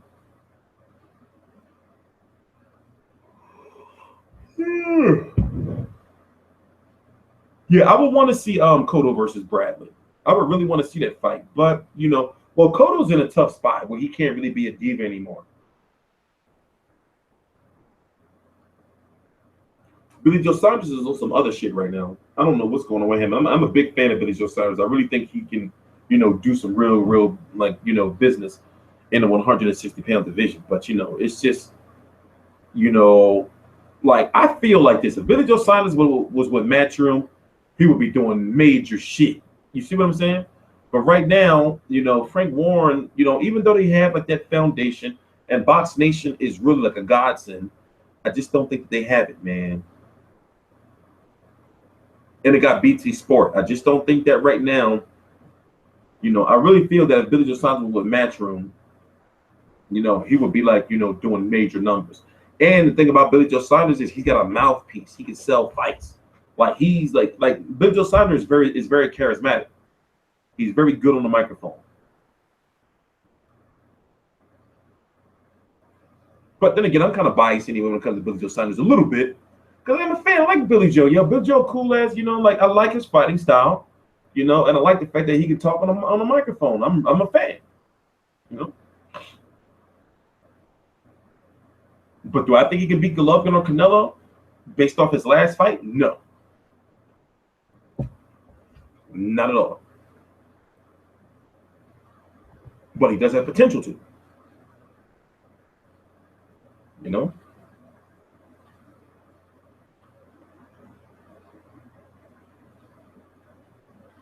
Billy Joe losing to the first American he fight.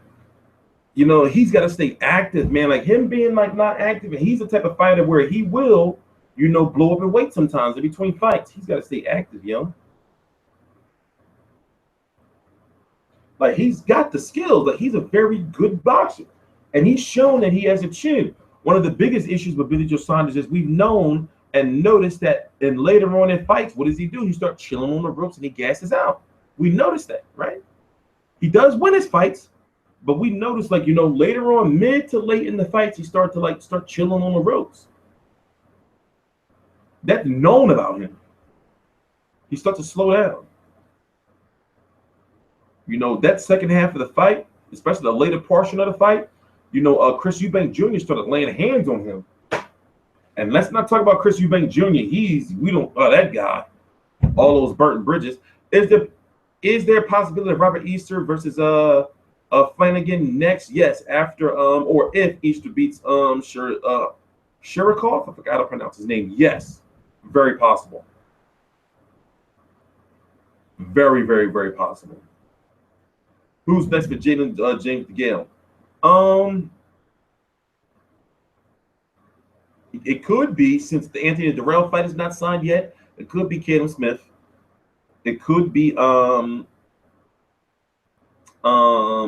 else were we talking about? We were just talking about, I forgot. but I'm getting tired.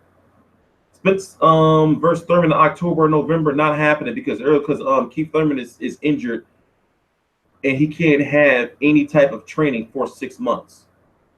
So basically this was just announced last week. So 6 months, do the math, and then he has to have a 8-week training camp. Keith Thurman is not fighting until at least March of 2018. At least March of 2018. Benavidez, so no, take Keith Thurman out of your thought process right now. He is injured. Go read it. It was a press release that was released. Go read it. He can't do anything for 6 months.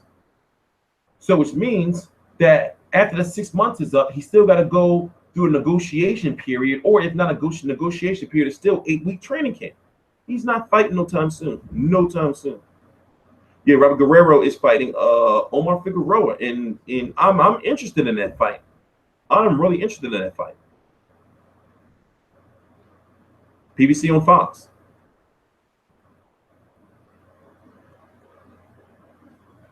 Joshua got dropped and sparred by some young kid. You're talking about Lawrence O'Colly. That's the rumor, right? That's who you were talking about, right? Lawrence O'Colly.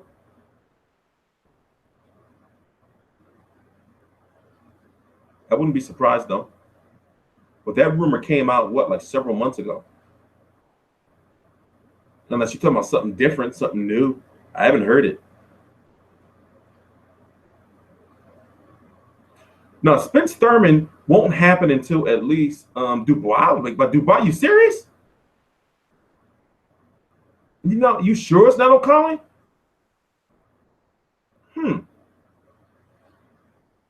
This must be new news. Yeah, Joshua Chin is suspect, but he does have a big heart. I feel like this. Like, he got to stop lifting weights, man. He got to stop lifting weights. I'm going to look into that. He got to stop lifting weights. That shit's not working for him.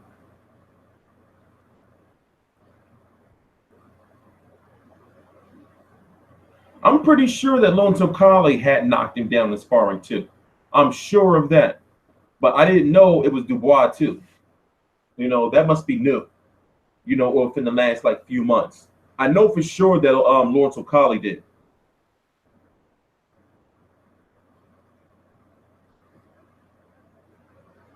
Spence Khan will sell now. Khan better get the hell out of here. I'm sick of Khan and him running his mouth. Khan is a piece of work, yo. He's a real piece of work.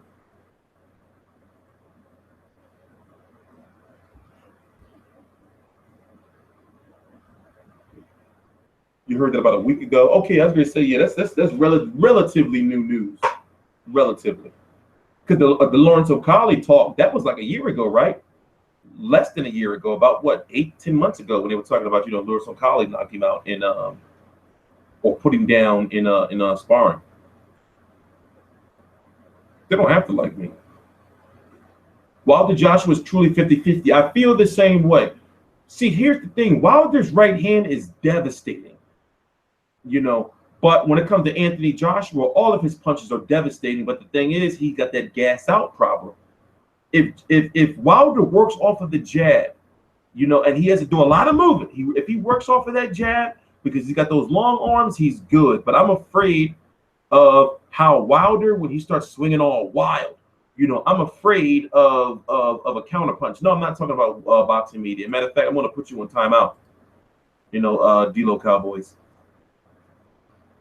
So I'm afraid that Wilder leaves himself open for crazy counter punches with those wild swinging he be doing his shit.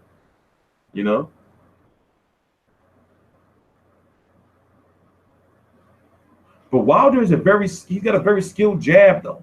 He's got a very skilled jab. Yeah, correct. It's gonna be about who lands first and also who has the bigger, heart. We've seen Wilder be hurt before, but we need to if Wilder goes down and get back up. We've seen Anthony Joshua gassed out, get hurt, go down and get back up. We haven't seen that from Wilder. I want to see how Wilder feels and looks when he gets knocked down and gets back up.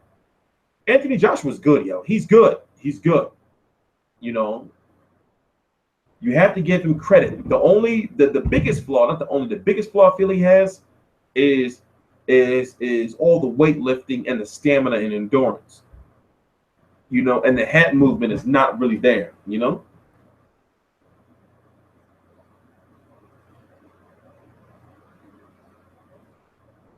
Wilder with jab, he does that verse better. Yeah, I mean, listen, you know, Wilder has like that jab will be key in that fight. So Wilder would have to use like Wilder has real long arms. You know, so Wilder to win that fight, he would have to be in control. And not like even if he gets even if he cracks, you know, Anthony Joshua once, he can't go do that wild helicopter punching shit. He's got to stay composed, you know. Wilder is not a bad fighter at all. It's just that he ain't been fighting good competition. Like he has some good solid skills, but his promotional team hasn't believed in him. That's why they've been matching him the way they've been matching him.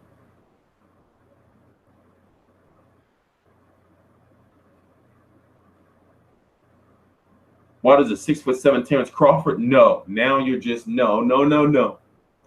Terrence Crawford's shown us so many skills. He can fight right-handed. And if he wants to, if he feel like it, he'll fight you left-handed. He's got a sustained body attack. You know, Deontay Wilder don't have that. Katie Taylor, of course I know Katie Taylor, the Irish female boxing gold medalist.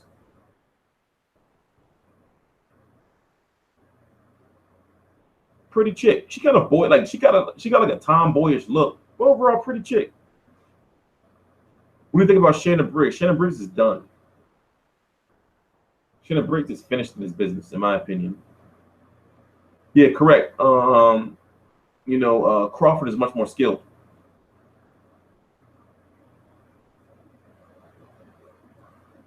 Oh, if y'all don't know, not Wilder, Joshua Klitschko is very close to being finalized. It's looking like Vladimir Klitschko has made his decision. So Joshua Klitschko is looking like it's going to happen. Joshua Klitschko too.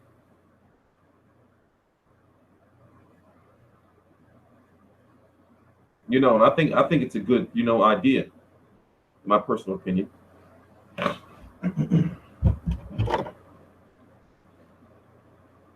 In my personal opinion, of course.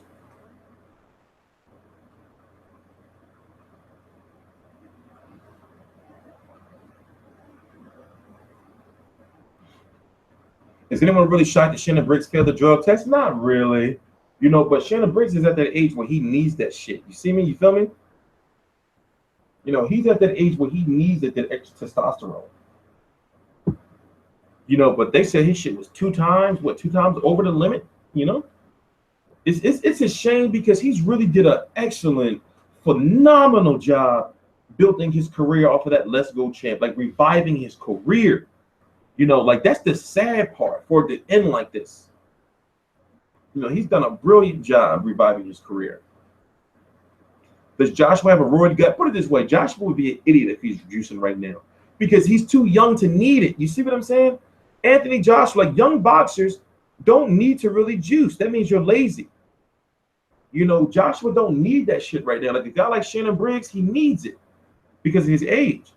Anthony Joshua don't need that shit. You know, and you don't need it. He's too young. That shit should be all natural.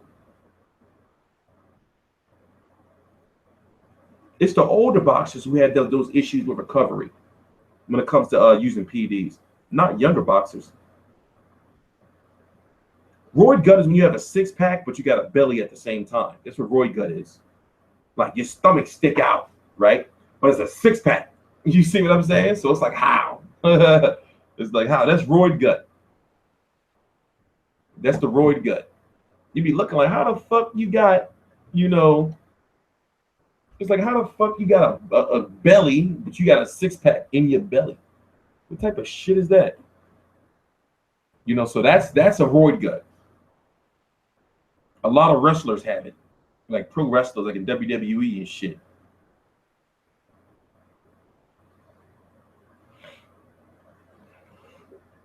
Yeah, I'll put it this way. I really don't feel Anthony Joshua's on anything. Like, he's too young to be on anything. You know, I don't feel like he's on anything, man. Correct. Roy Gut, you get it from that HGH. Correct. You know, Rocky was on that HGH in his last movie, not Creed and Rocky Balboa. AJ doesn't. Yeah, exactly. That's what it's called, testosterone replacement therapy. AJ doesn't need it.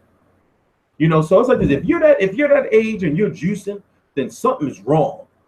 You know, you don't need like to be juicing at that age. You see what I'm saying? Something is wrong.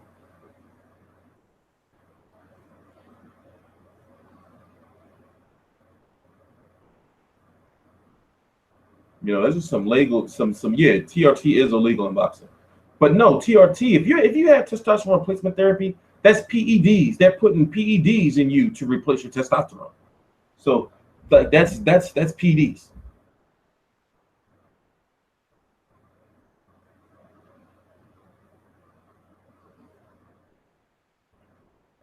Smooth muscle of organs grow along with skeletal muscles protruding the gut. Wow.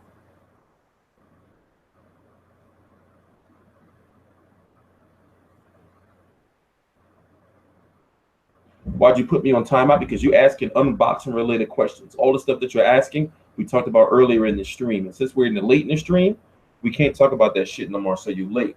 So don't ask them more of those questions of the nature of which you were asking before. You're going to be put on timeout again. You know, I'm sorry. It's just, don't be put on timeout again. You know, so if you have a logical, educated question, then maybe I will entertain it. But if it's some old dumb shit and you want some old troll shit, then I'm gonna block your motherfucking ass for 300 seconds again. Right? You know? So don't be that guy. Don't be that guy. Povetkin has another fight and is ranked how? Because his case is in appeal mode. The Wilder case is not over. It's not over. Yes, Wilder was awarded a certain amount of money because the money was in escrow. If you don't know what escrow is, look it up. But there has been an appeal on, how long that melatonin, I forgot to pronounce it, stays in your system. So it's not really over yet. It's not fully over until they lose all their appeals. But they're still appealing that shit. Who do you think Luis Ortiz is going to fight next? I don't know. He's in a tough situation. You know, they got to figure out what they're going to do with this Fresno Quindo situation. You know, go look at Vito Belfort on and off the TRT. It's fucking crazy. Yeah, no, fucking go look at fucking Alexander Overeem. Go look at Chael Sonnen. Chael Sonnen got to the point where he needs that shit. That's why he's fighting in Bellator. Look at fucking Alistair Overeem. dude, yo, this whole fucking body is different. Alistair Noroid Ream.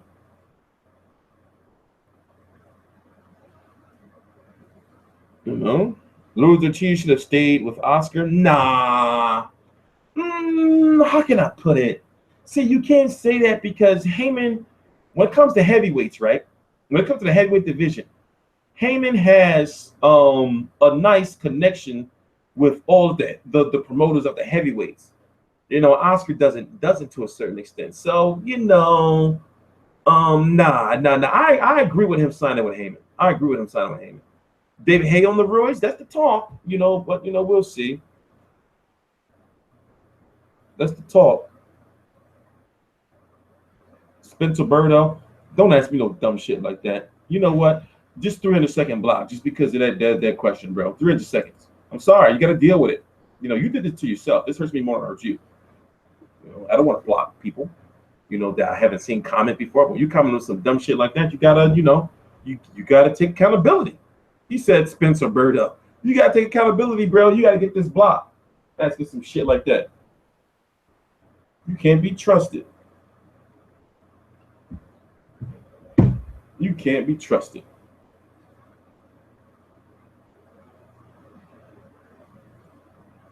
Brook is not the same fighter after the Golovkin fight. Yeah, I guess you can say though. I guess you can see that.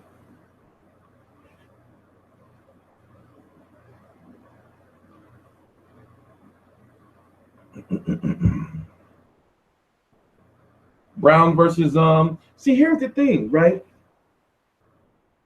I like Shawnee Monahan, but at the same time, I'm going with Marcus Brown because of activity, more so than I like accuracy. But that's going to be a big fight for Long Island in general. Like, that's a nice card. That's the card that Robert Guerrero and Omar Figueroa headline. It's going to be on PBC on Fox. I'm going with Marcus Brown.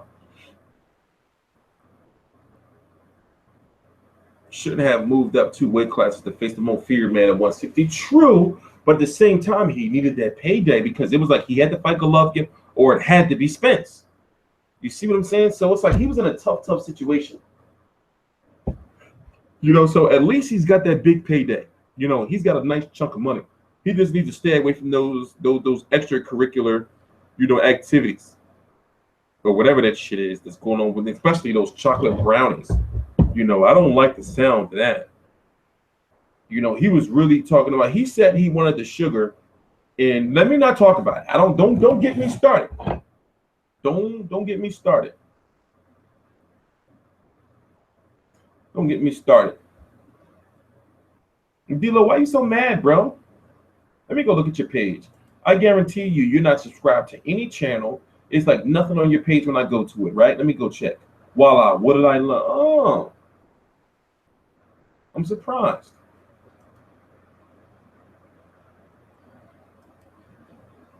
Okay, all right.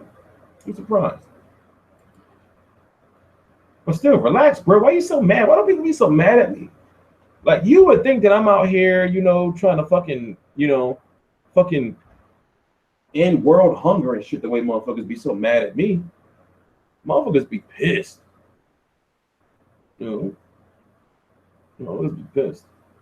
Man, his 2 orbital bones busted. He's only got 2. He will never be the same. Yeah, you know, I think that, you know, and somebody else said it before, is that he should fight Amir Khan and cash out, right? Well, see, here's the thing with Kell Brook, he's in a situation where he can fight a comeback fight in a year, right, against a guy that's like, you know, fucking Sam Eggington or some shit over there. You know, that would be a fight that would sell. You know, he can fight somebody like that, you know, get some money, and it'd be a comeback fight, and then move on to a fight with Amir Khan or some shit like that and cash out, retire. You know? You know, so there you can see like a landscape where he can go. You see what I'm saying? You can see like a path that he can go on. Yeah, you know, Brook and Khan, they can both cash out. They can cash each other out.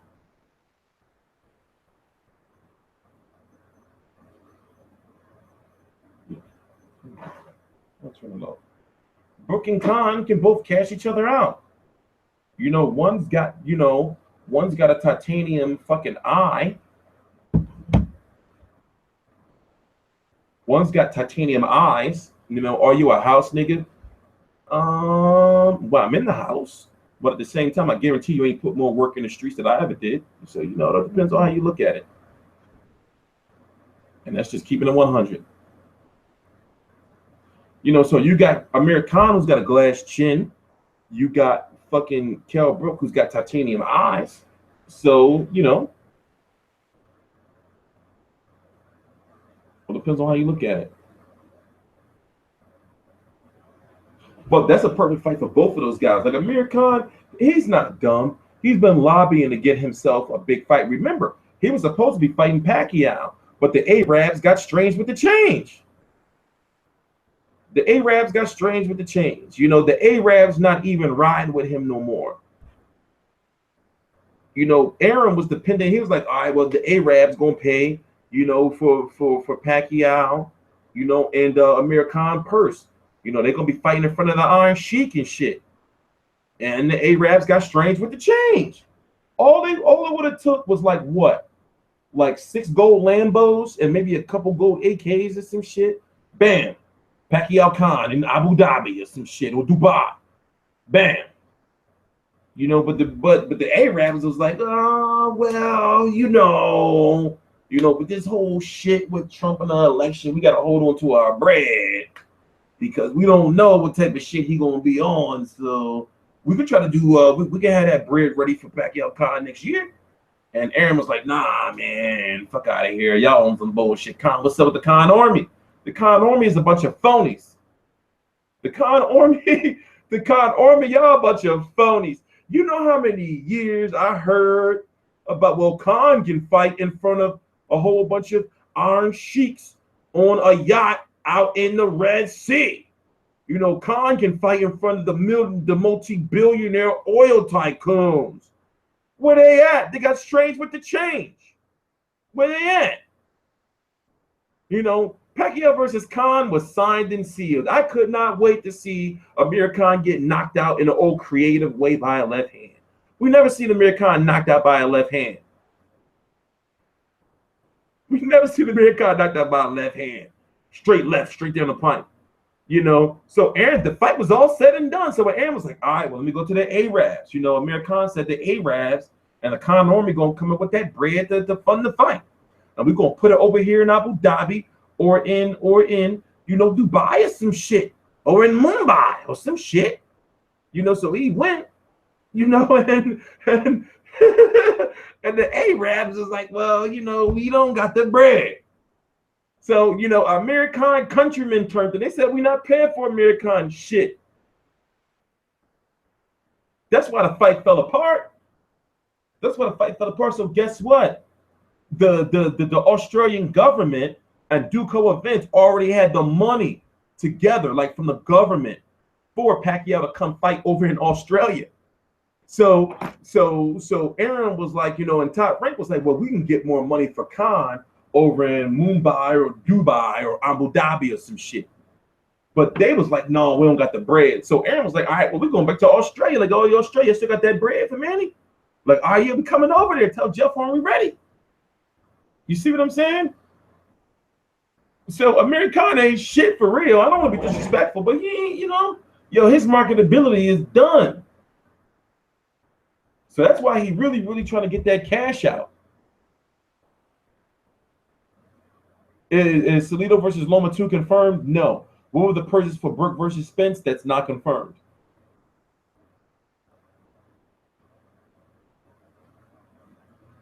It's not confirmed. So it's like this. A lot of people, like, you know, pissed off at Pacquiao versus Horn, and don't get it twisted. I don't want to see it. But Bob Arum did say that it's going to be free here in the States. We don't know what network. We don't know how yet. He just said this 2 weeks ago, that it's going to be free here in the States. But one thing for sure, less than 2 weeks ago. But one thing is for sure is the money is over there for that fight. Pacquiao and even Jeff Horn are making some good money for that fight because it's in Australia. If it was over here, it would flop. Yeah, Khan is very inactive. One fight a year, and then when you do fight, you get knocked out or getting close to getting knocked out. That's not cool. That's not the American way. You know? Nope, nothing's confirmed yet. What do you think about Spence versus Canelo in 2 or 3 years at Cowboy Stadium? That's a little too far down the line to think about. But I get what you're saying, you know, with Spence being from Texas and Canelo being, you know, Mexican and with, you know, Texas and everything. No, but that's too far down to think about. And also the politics that's involved, and even the fact that, will Canelo, you know, really be it's too complicated. It's too complicated to address. You know, but I get where you're going.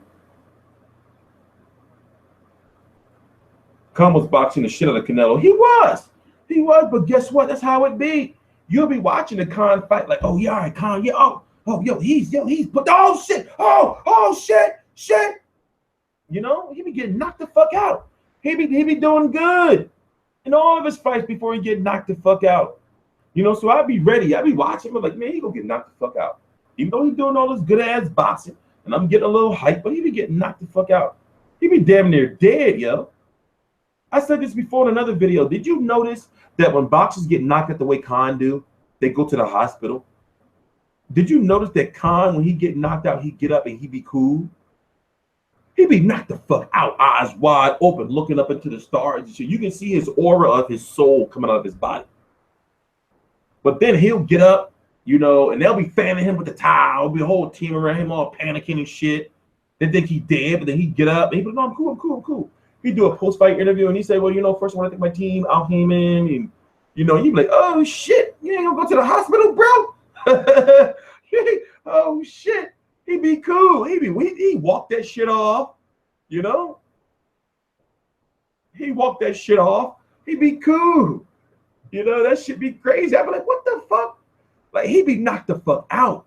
Remember that iconic scene of them fanning him with the towel?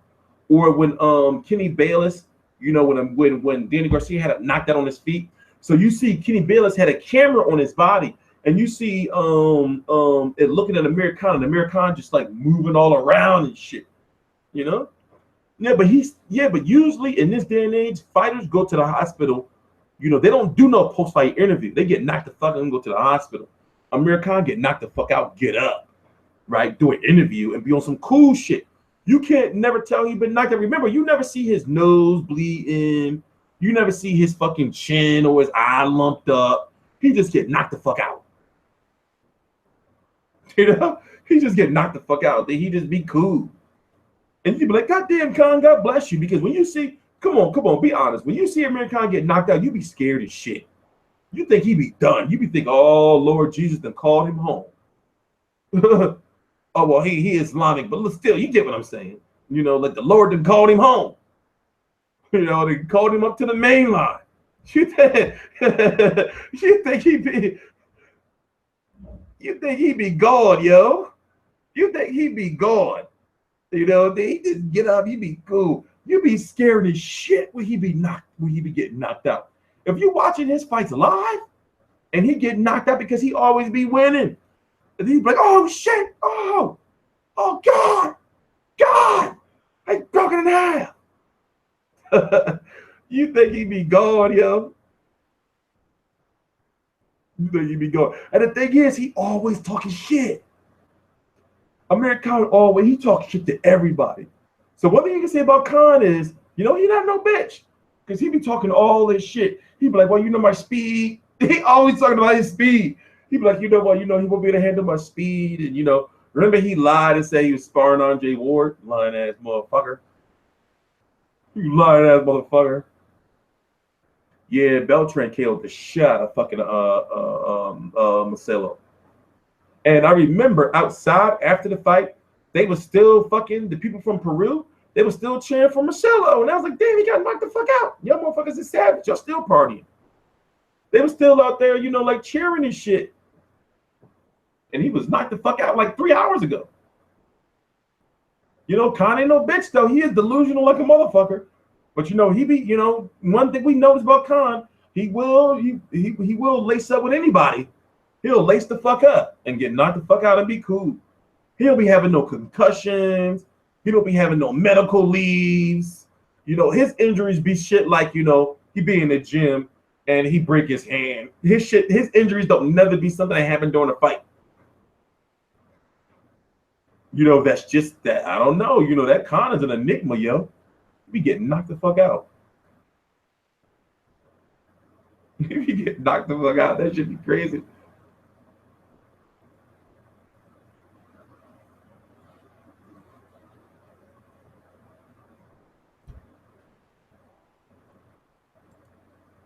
Well, keep scrolling, Stephanie, because you're trying to call me a liar, you skank. Keep scrolling and come back at 300 seconds.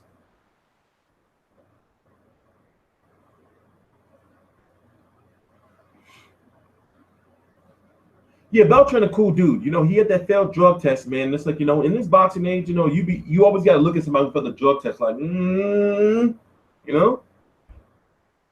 But, you know, he seems like a real, genuinely nice guy. You know, and also you got to be happy for him when it comes to like the fact that, you know, he fought for a green card and he's fighting for like his, like I can understand like how that shit was probably being held over his head, you know, or more so like haunting him, like, damn, you know, we got to win this fight, or, you know, I might not be able to stay in the States, but we got to go back to fucking Mexico and shit.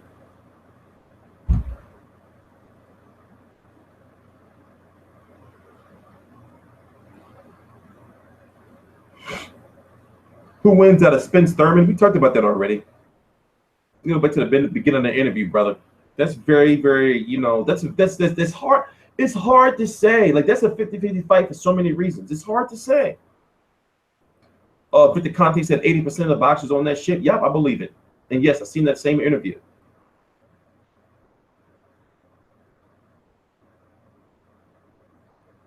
Sean Porter not no joke, because remember, you got to know how to handle all that crazy shit Sean Porter be throwing at you. You know, Sean Porter will beat you the fuck up. Sean Porter is not no joke. Even though you may think that shit is wild, a lot of fighters don't know how to handle that wild shit. You know, they can't deal with it. So that's why they get hit, and them punches be coming from everywhere. Sean Porter is not no joke. He's a bullet. Even though mentally outside the ring, he's a nice ass dude, but in the ring, he will beat the shit out of you. Sean Porter will beat you. Sean Porter will beat the shit out of you, yo. That shit ain't no joke. You know, and it's a lot of fighters that can't handle that, yo. They can't handle that pressure. You can't. Like, that's what it is. He be mauling you. But remember, fighters can't handle that shit. You know, you want him to be more accurate, but in a way, that's his fighting style. And, you know, he can beat a lot of fighters like that. He can beat a lot of fighters like that. He gives you no space whatsoever. You know, so for example, if you look at this division, right? Sean Porter beats Amir Khan. Sean Porter, Errol Spence will be a very, very tough fight to score, in my opinion, because of the styles. I believe that Sean Porter, see, it depends. Danny Garcia is very good in the pocket. Sean Porter would be in the pocket. You know, so it's all about whose power will prevail. Danny Garcia versus Sean Porter, Danny Garcia would be the more cleaner, effective puncher. You see what I'm saying? So his punches would stick more. But Sean Porter has that volume. So it's hard to say, like, Sean Porter can beat, you know, like Sean Porter can lose to these welterweights, but he can also beat them all too, depending on, you know, his night. Now, Sean Porter's not a dirty fighter. He's like a rough, like he's a fighter that's coming to take your head off. Yeah, Porter versus McDonald would have been crazy.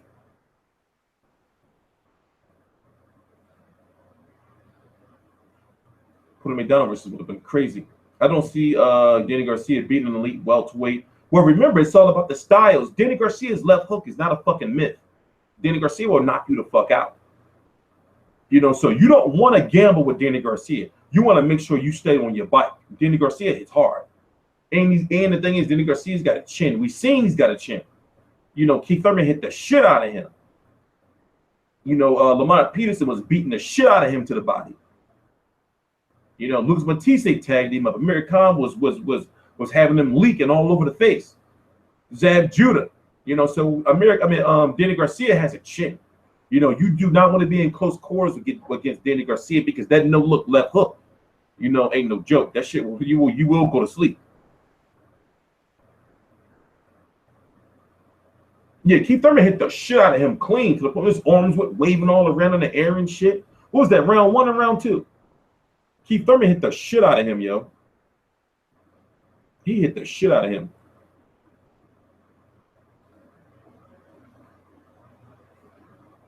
Yeah, Garcia got a lot of pop in his punches. Danny Garcia is very underrated for a reason. And remember, look at his resume. He's been reigning at 147-pound, 140-pound division for a long time. You know, if you look at his resume, yo, his resume is crazy good.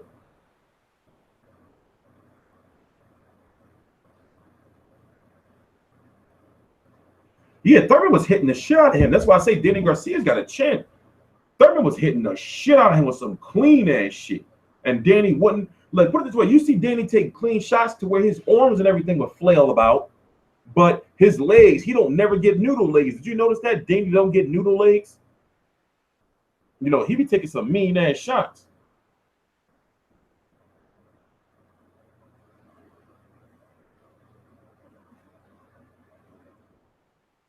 Thurman and Crawford, it's hard to say, man. I'm not talking about, I can't talk about Keith Thurman because Keith Thurman is injured.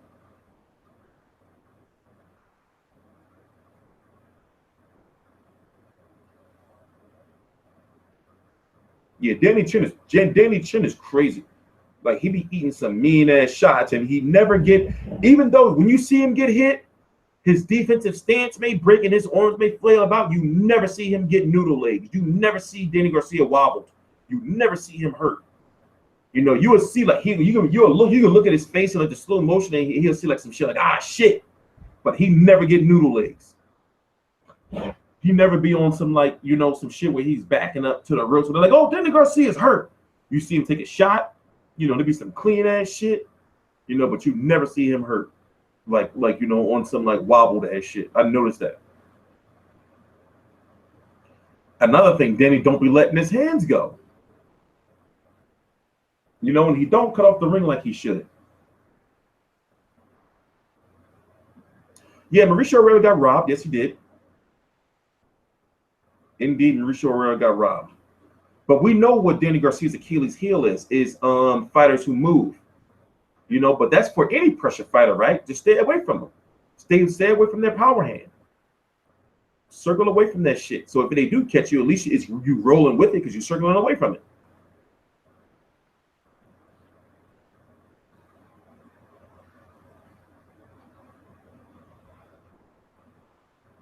Now I had Denny beat Lamont. Lamont was on his bike, and Lamont came into that fight, what 165 pounds, if I'm correct? 165? You know, he was huge in that fight, and he was on his fucking bike.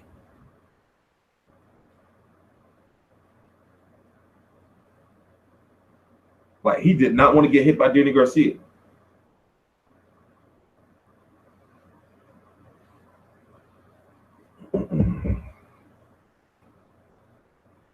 Yeah, Lamont was moving. Who's Lamont Peterson fighting next? That's not known. That is not known. A lot of these Heyman fighters have to fight nothing but big fights now because of the lack of networks that Heyman has to put them all on. You know? But listen, hey guys, I gotta go, yo. I got shit to do, and I really need to sleep, and I really need to take a good portion of tomorrow off. I have a lot of paperwork to do, and also I have to really start getting like all this shit making money. Why didn't y'all tell me that this shit was off? You guys are scum. So I really gotta there's a lot of stuff I gotta do, you know, behind the scenes, because I really want to be able to do like videos like this consistently, like where we're able to talk about like, you know, all the boxing news, but not just that. I want to be able to like do videos consistently again, man, without doing those other shit behind the scenes, you know? I really miss just being able to do, you know, like short videos again.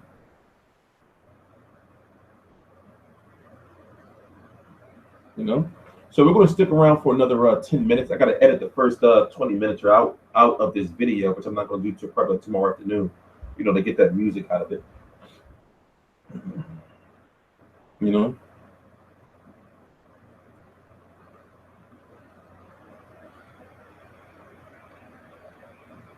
So what's up? What's on your mind?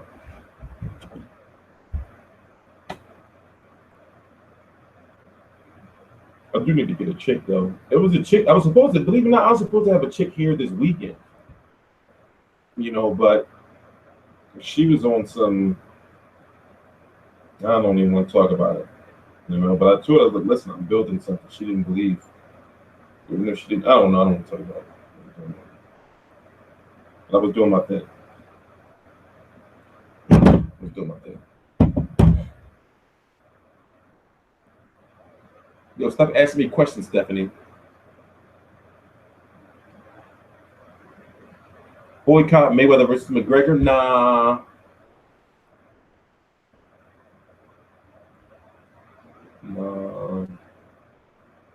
Nah, I'm not going to boycott it. I don't want to see it. Don't get me wrong. Okay, put it this way. I want to see it because of the spectacle. But I know that, you know, Mayweather could be fighting better competition than that. And if you really look at it, put yourself in Mayweather's shoes. He can make $100 million of fighting somebody who has a 0-0 boxing record. It's fucked up. You know, it's fucked up. You know, but it's like from a business standpoint, he can make $100 million from fighting, you know, a guy who's 0-0. And it's actually going to be allowed. It's going to be allowed. So it's fucked up.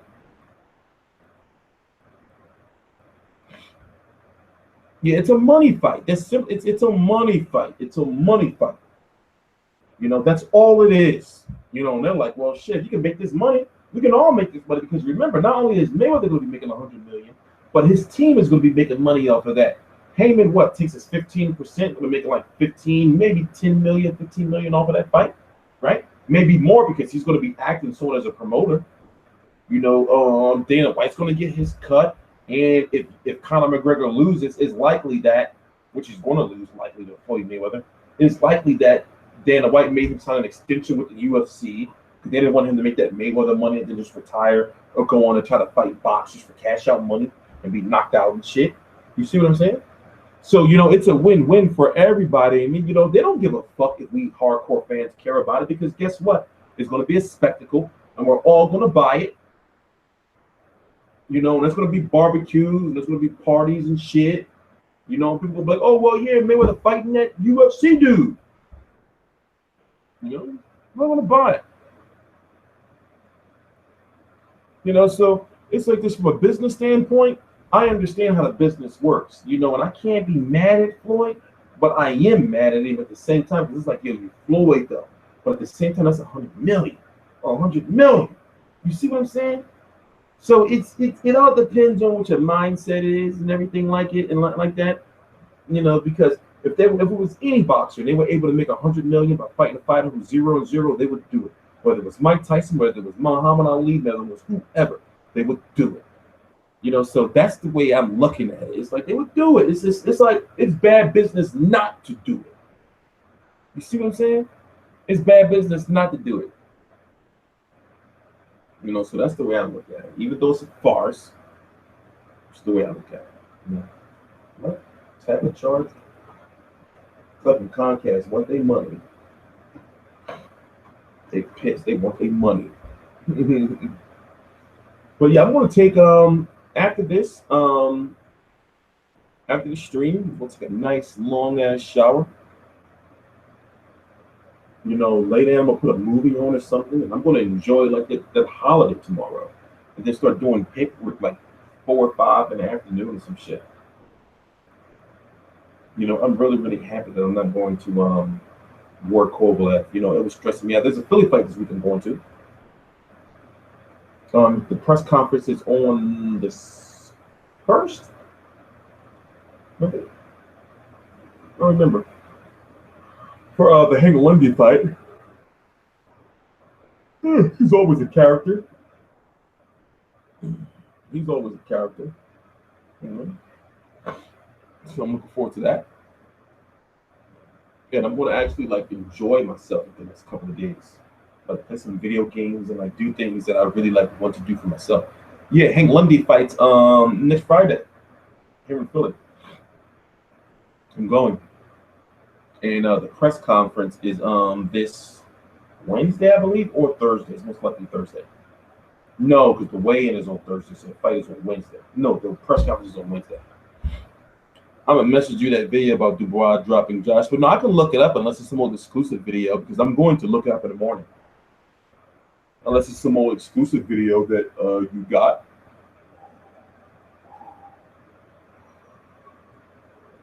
Here's the thing. Amir Khan outboxes anybody. But all it takes is one shot to knock him out. Amir Khan can outbox Sergey Kovalev. But once he takes that one shot, he's going down. You see what I'm saying? So Amir Khan, yes, he can outbox Adrian Broner. But once he takes that one shot, he's going down. So I don't think that, Amir Khan is not a bad boxer. But his chin is not built for this sport.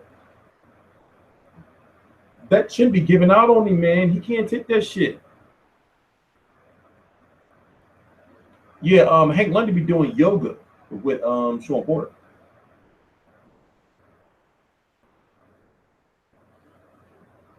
Broner can KO him. Broner got flash knockdown power. And all you got to do is have that flash knockdown power to beat a fucking, Adrian Broner. Beat Amir Khan. Adrian Broner's got flash knockdown power. My bad, I'm sending a text message. Yeah, I know the screen, so I did it to myself. I did that. But yeah, I am doing the podcast, but I can do the podcast. For those guys who don't know, the reason why I haven't been doing videos and everything consistently is because I'm so behind in so much shit, that I have to be organized. I gotta run a website and do videos and send people to fights and go to fights myself all at the same time. So I'm working on a system to get all this stuff organized. So going forward in the future, You know, the goal is to have everything running fluidly and, you know, like effortlessly, you know, or efficiently and effectively.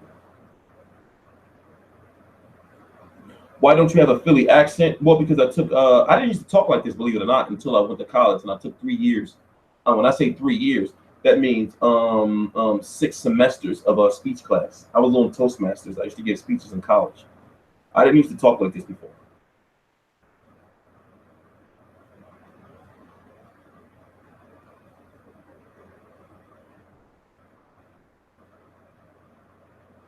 Well, yeah, that's correct. I'm educated, but I used to have like a big problem like speaking in public or speaking in front of people, or more so expressing my feelings in any type of way. You know, so when I got to college, my first year, I had that same issue. The second year, you know, I had to take speech because it was a part of the curriculum. You know, I had to take it. You know, I needed those credits. So what happened was I liked speech class, and then I signed up again for that. No, the first semester, I dropped it like three. I dropped it at the last week that you were supposed to drop a class, which is like 70% of the semester. Then the next semester I took it again because I had to, and then each semester after that I kept taking speech class or the advanced speech or public speaking classes. Changed my life.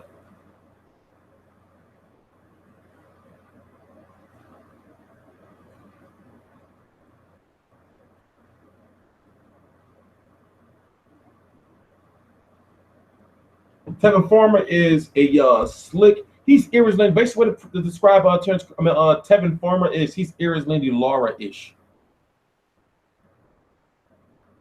He's Iris Lindy Laura-ish. I get concerned about his punch output and his defense, where he tries to rely on his defense too much sometimes to win fights. And going up against a power puncher, because let's face it, Tevin Farmer has not been fighting anybody, you know, of note. So you know it's tough to say. Yeah, he do. Yeah. He. I mean, no, he do. He fights like if you watch his fights, and I covered. I went to his fight that was in Philly. You know, he fights like Floyd. You know, he's very defensive minded, but a lot of times he don't throw enough. He don't throw enough punches, and that can really get to him.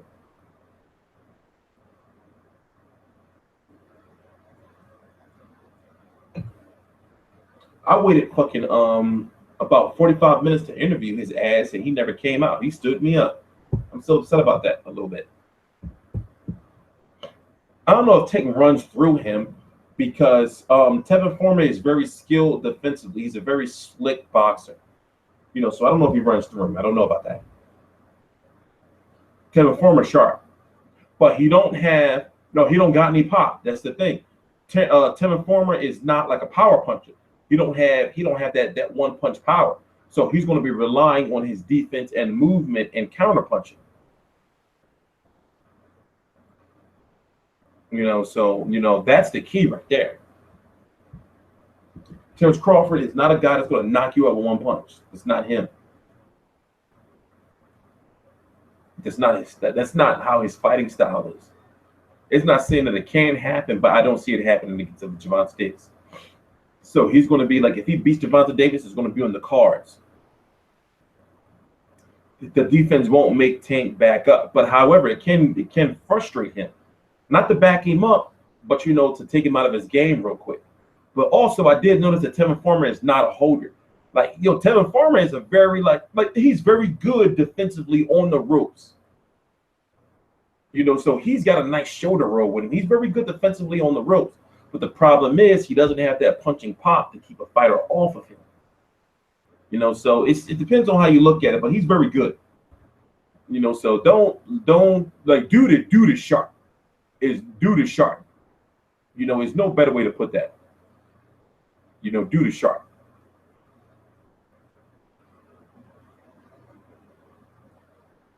I mean, Tim Foreman ain't no joke.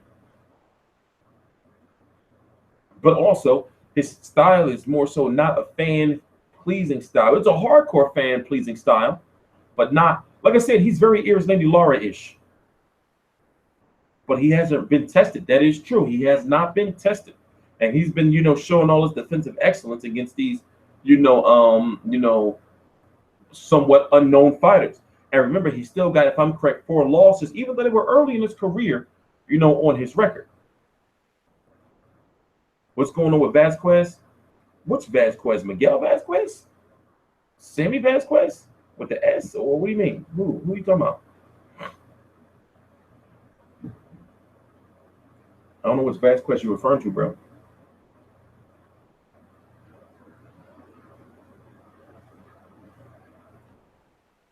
Sammy. Well, remember, Sammy in his last fight got knocked out brutally by Luis Collazo. You know, so, you know, he still got to recover from that, like mentally. And that fight was what? Not even what? 6 months ago, like 4 or 5 months ago. 4? Collazo versus Vasquez. That wasn't that long ago. True, Tevin Farmer does stay in the pocket. Yes, he does. And he relies, but when he stays in the pocket, if you notice Tevin Farmer, he doesn't stay in the pocket in the middle of the ring. His stay in the pocket is normally on the ropes or in the corner, which sometimes can really be bad. You know, because all it takes is really one good sharp shot. And then the thing is, Tevin Farmer, he'd be on the ropes or in the corner doing all the defensive shit against like low level or low tier boxers. You know, so, you know, but he's still good, but still you have to think like, well, how will that shit do once you step up in the level of competition?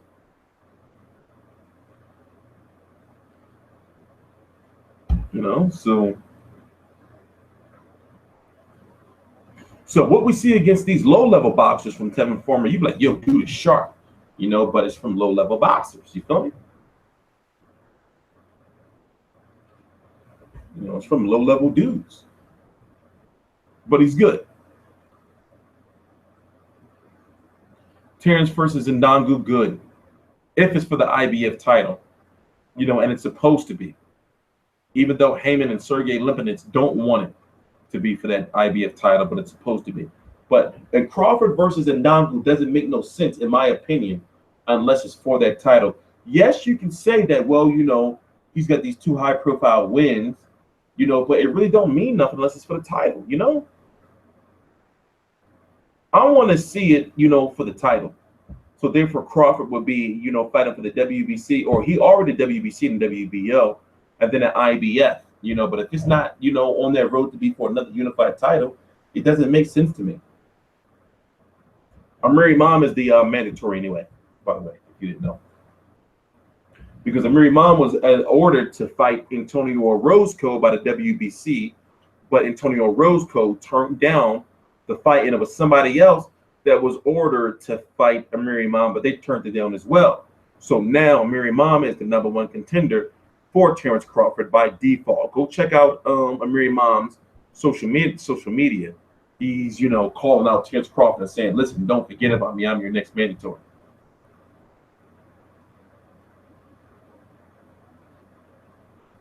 You know?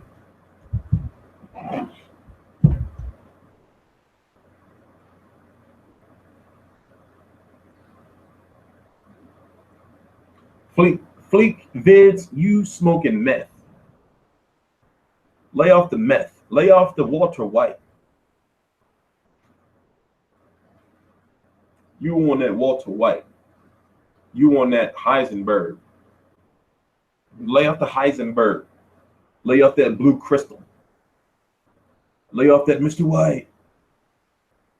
You on that Jesse Pinkman when he got, when they took him and locked him up and made him make the meth as a prisoner. That's the shit you on. You on that shit.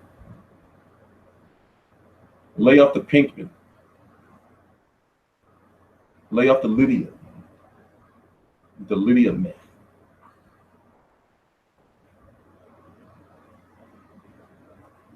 As you talking shit. Well, listen, guys, I gotta wrap it up. So we got 4 more minutes. We got 4 minutes, and I'm cutting this stream off. I got some shit that I want to take care of. I want to have like personal time and shit. I'm gonna have like personal time and shit. Thanks a lot for not telling me the screen wasn't on. Yeah, you on that El Polo Hermanos. You on that Gus Fring. Lay off that Gus Fring. Lay off of it. You're gonna OD, grill. You're gonna OD. Oh, tired of shit. Any news in the World Boxing Tournament? Yes, they're having a draft, a televised draft in July, and it's going to be for the 168 and 200-pound divisions. It's a $50 million tournament. 25 for each division. That tournament's going to be lit. More details is to come. So yes, that World Boxing Super Series tournament is starting in a couple of months. It started in a couple of months. So there's a lot of money involved, and a lot of boxers are interested. And also, the word is that the Anthony Durrell, Kevin Smith fight is going to be in that tournament. James DeGale versus whoever he's fighting is going to be in that tournament. James DeGale versus George Groves, if I'm correct, is going to be in that tournament. Listen, this tournament is lit. Are Hammond fighters attending? Yes, they are. Yup, it's the 168-pound and the 200-pound division. So listen, this tournament is the real deal. And it's going to be 4 belts, and you can only be in the tournament if you're ranked in the top 15 of the sanctioning bodies, either the WBC, the WBO, the IBF, or the WBA. Is Zerto in? We don't know yet. Probably. We don't know yet. But this tournament is not no bullshit. Let me tell you, it's not no bullshit tournament. This is a real legit tournament with a huge financial backing behind it. So it's going to be high profile shit. So this tournament is not bullshit, yo. It's not bullshit. So they're having a draft in July. It was supposed to be in June, which is this month, but they're having it in July.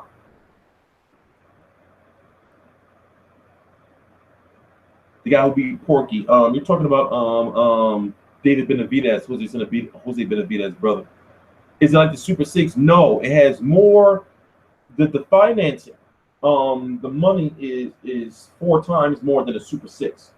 The team behind the World Boxing Super Series is more connected in boxing than the team that was behind the Super 6. It's more high profile than the Super 6.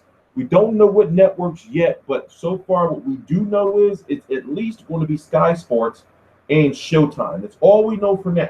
It's going to be Sky Sports and Showtime. We don't know, there's no more details that I can give you than what we just talked about. There's no more details that I can give you than what we just talked about. So we know that fighters that are going to be involved are Anthony Durrell and Colin Smith, likely James DeGale as far as the 168 pounds. I don't know who's going to be involved yet in the cruiserweight division. The fights are going to take place on Sky Sports and Showtime, Sky Sports and or Showtime, and the draft is going to be in July. So if I think about it, that's all the detail. Let me see. I don't think that there's anything else important. What else? I don't think that there's anything else we're missing. Is Schaefer behind this? No, Schaefer is actually not the lead guy behind this. He's just the American like boxing spokesperson. What it is it's these media companies, these high-powered global Eastern media companies that's providing the money behind this. There's a lot of money behind this, Jacobs or Canelo? I'm not answering that question. It's on national TV. We don't know yet. We don't know. All I know is it's going to be Showtime and Sky Sports. We have not heard if HBO is involved. We have not heard if there's any other, network out of Sky Sports and Showtime. It's all we know for now. All we know is Sky Sports, Showtime, and it's going to be 168 pounds to 100 or 200 pounds. The super middleweight and the cruiserweight division. There's no other information out there. You're a pussy. People trying to jump on this train PBC work. Well, it's like this. PBC is doing what they're doing now is what they should have did when they first started. Like they're doing what they have to do now because they have to. If they would have did what they're doing now when they first started, PBC would have been so lit right now.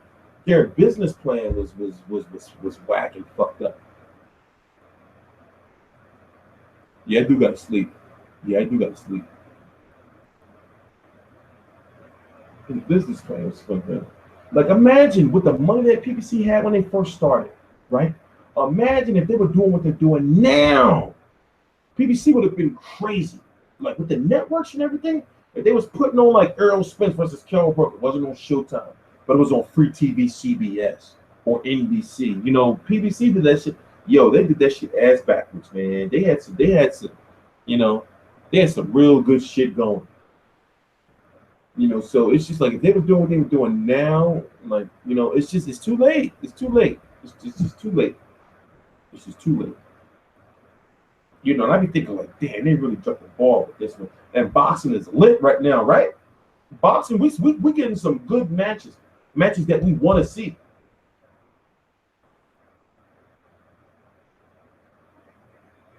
Remember where boxing was though when they first started? Damn near dead true. Boxing was in a bad place.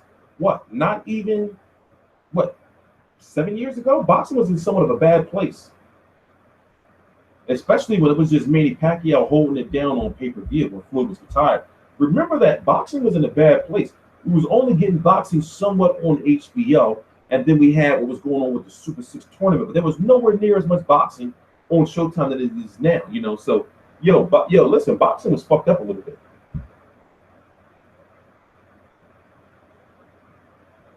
Will it happen? Will Ortiz beat Wilder? I don't know about that. Listen. Wait, I can't. Y'all sending too much information at me right now, man. Especially when it's fights that can't happen no time soon. You know, I don't be thinking about those. I'm trying to focus on the fights that can happen or that are going to happen like soon. You know, I can't focus on that. Y'all sending too much information my way. The stress level is just too damn high. You know, y'all stressing me out. You're stressing me out. Yeah, 2017 is lit when it comes to boxing. Because if you notice, Heyman's been having no choice but to match his boxers with the best or put his boxers on other networks. So imagine if he had this mentality earlier, you know, where he wasn't in a situation where his hand is being forced. And yes, it is being forced. It's being forced. You know? What's coming up this weekend? This weekend, the fight of this weekend is Stevenson versus Fonfara 2.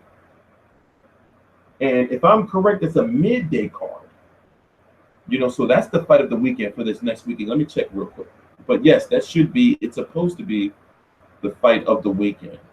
Let me see if there's any other ones. And I'm talking about, like mainstream fights. Oh, and don't Alito Alvarez and Jean Pascal fight. The winner gets Adonis Stevenson or Fonfara. But let me check real quick. Let me check. Yeah, we got the Hank Lundy fight. I'm going to be at that. You got Bradley Skeet fighting. He's also ranked in the IBF, a potential Earl Spence opponent. You got Lucas Brown, who's returning in Australia. Tony Yoka, you know, he's that heavyweight Richard Schaefer prospect. And then you have Adonis Stevenson versus Fonfara, Alito Alvarez versus Jean Pascal. And those are the fights for this weekend, and there's no other big fight. Shelly Vincent fighting, that's what's up. You know, but yeah, those are the big fights of the weekend.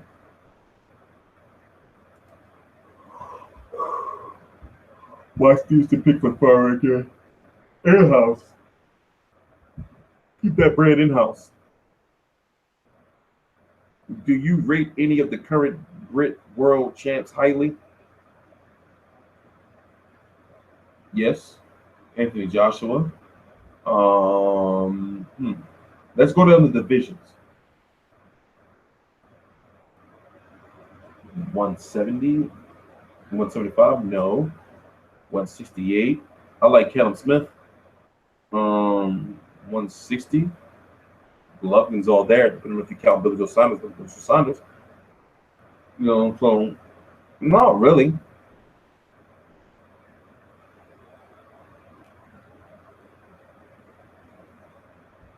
Not really. But I'm gonna go to bed now, guys. Really gotta stop. You know, because I'm gonna be around all night. So you guys have a good night, man. I'm gonna do a video in a couple of days, you know, or videos in a couple of days after I get shit all situated. you know, with my equipment. I'm hoping that my computer shows up this week. Yeah, I hope my computer shows up this week.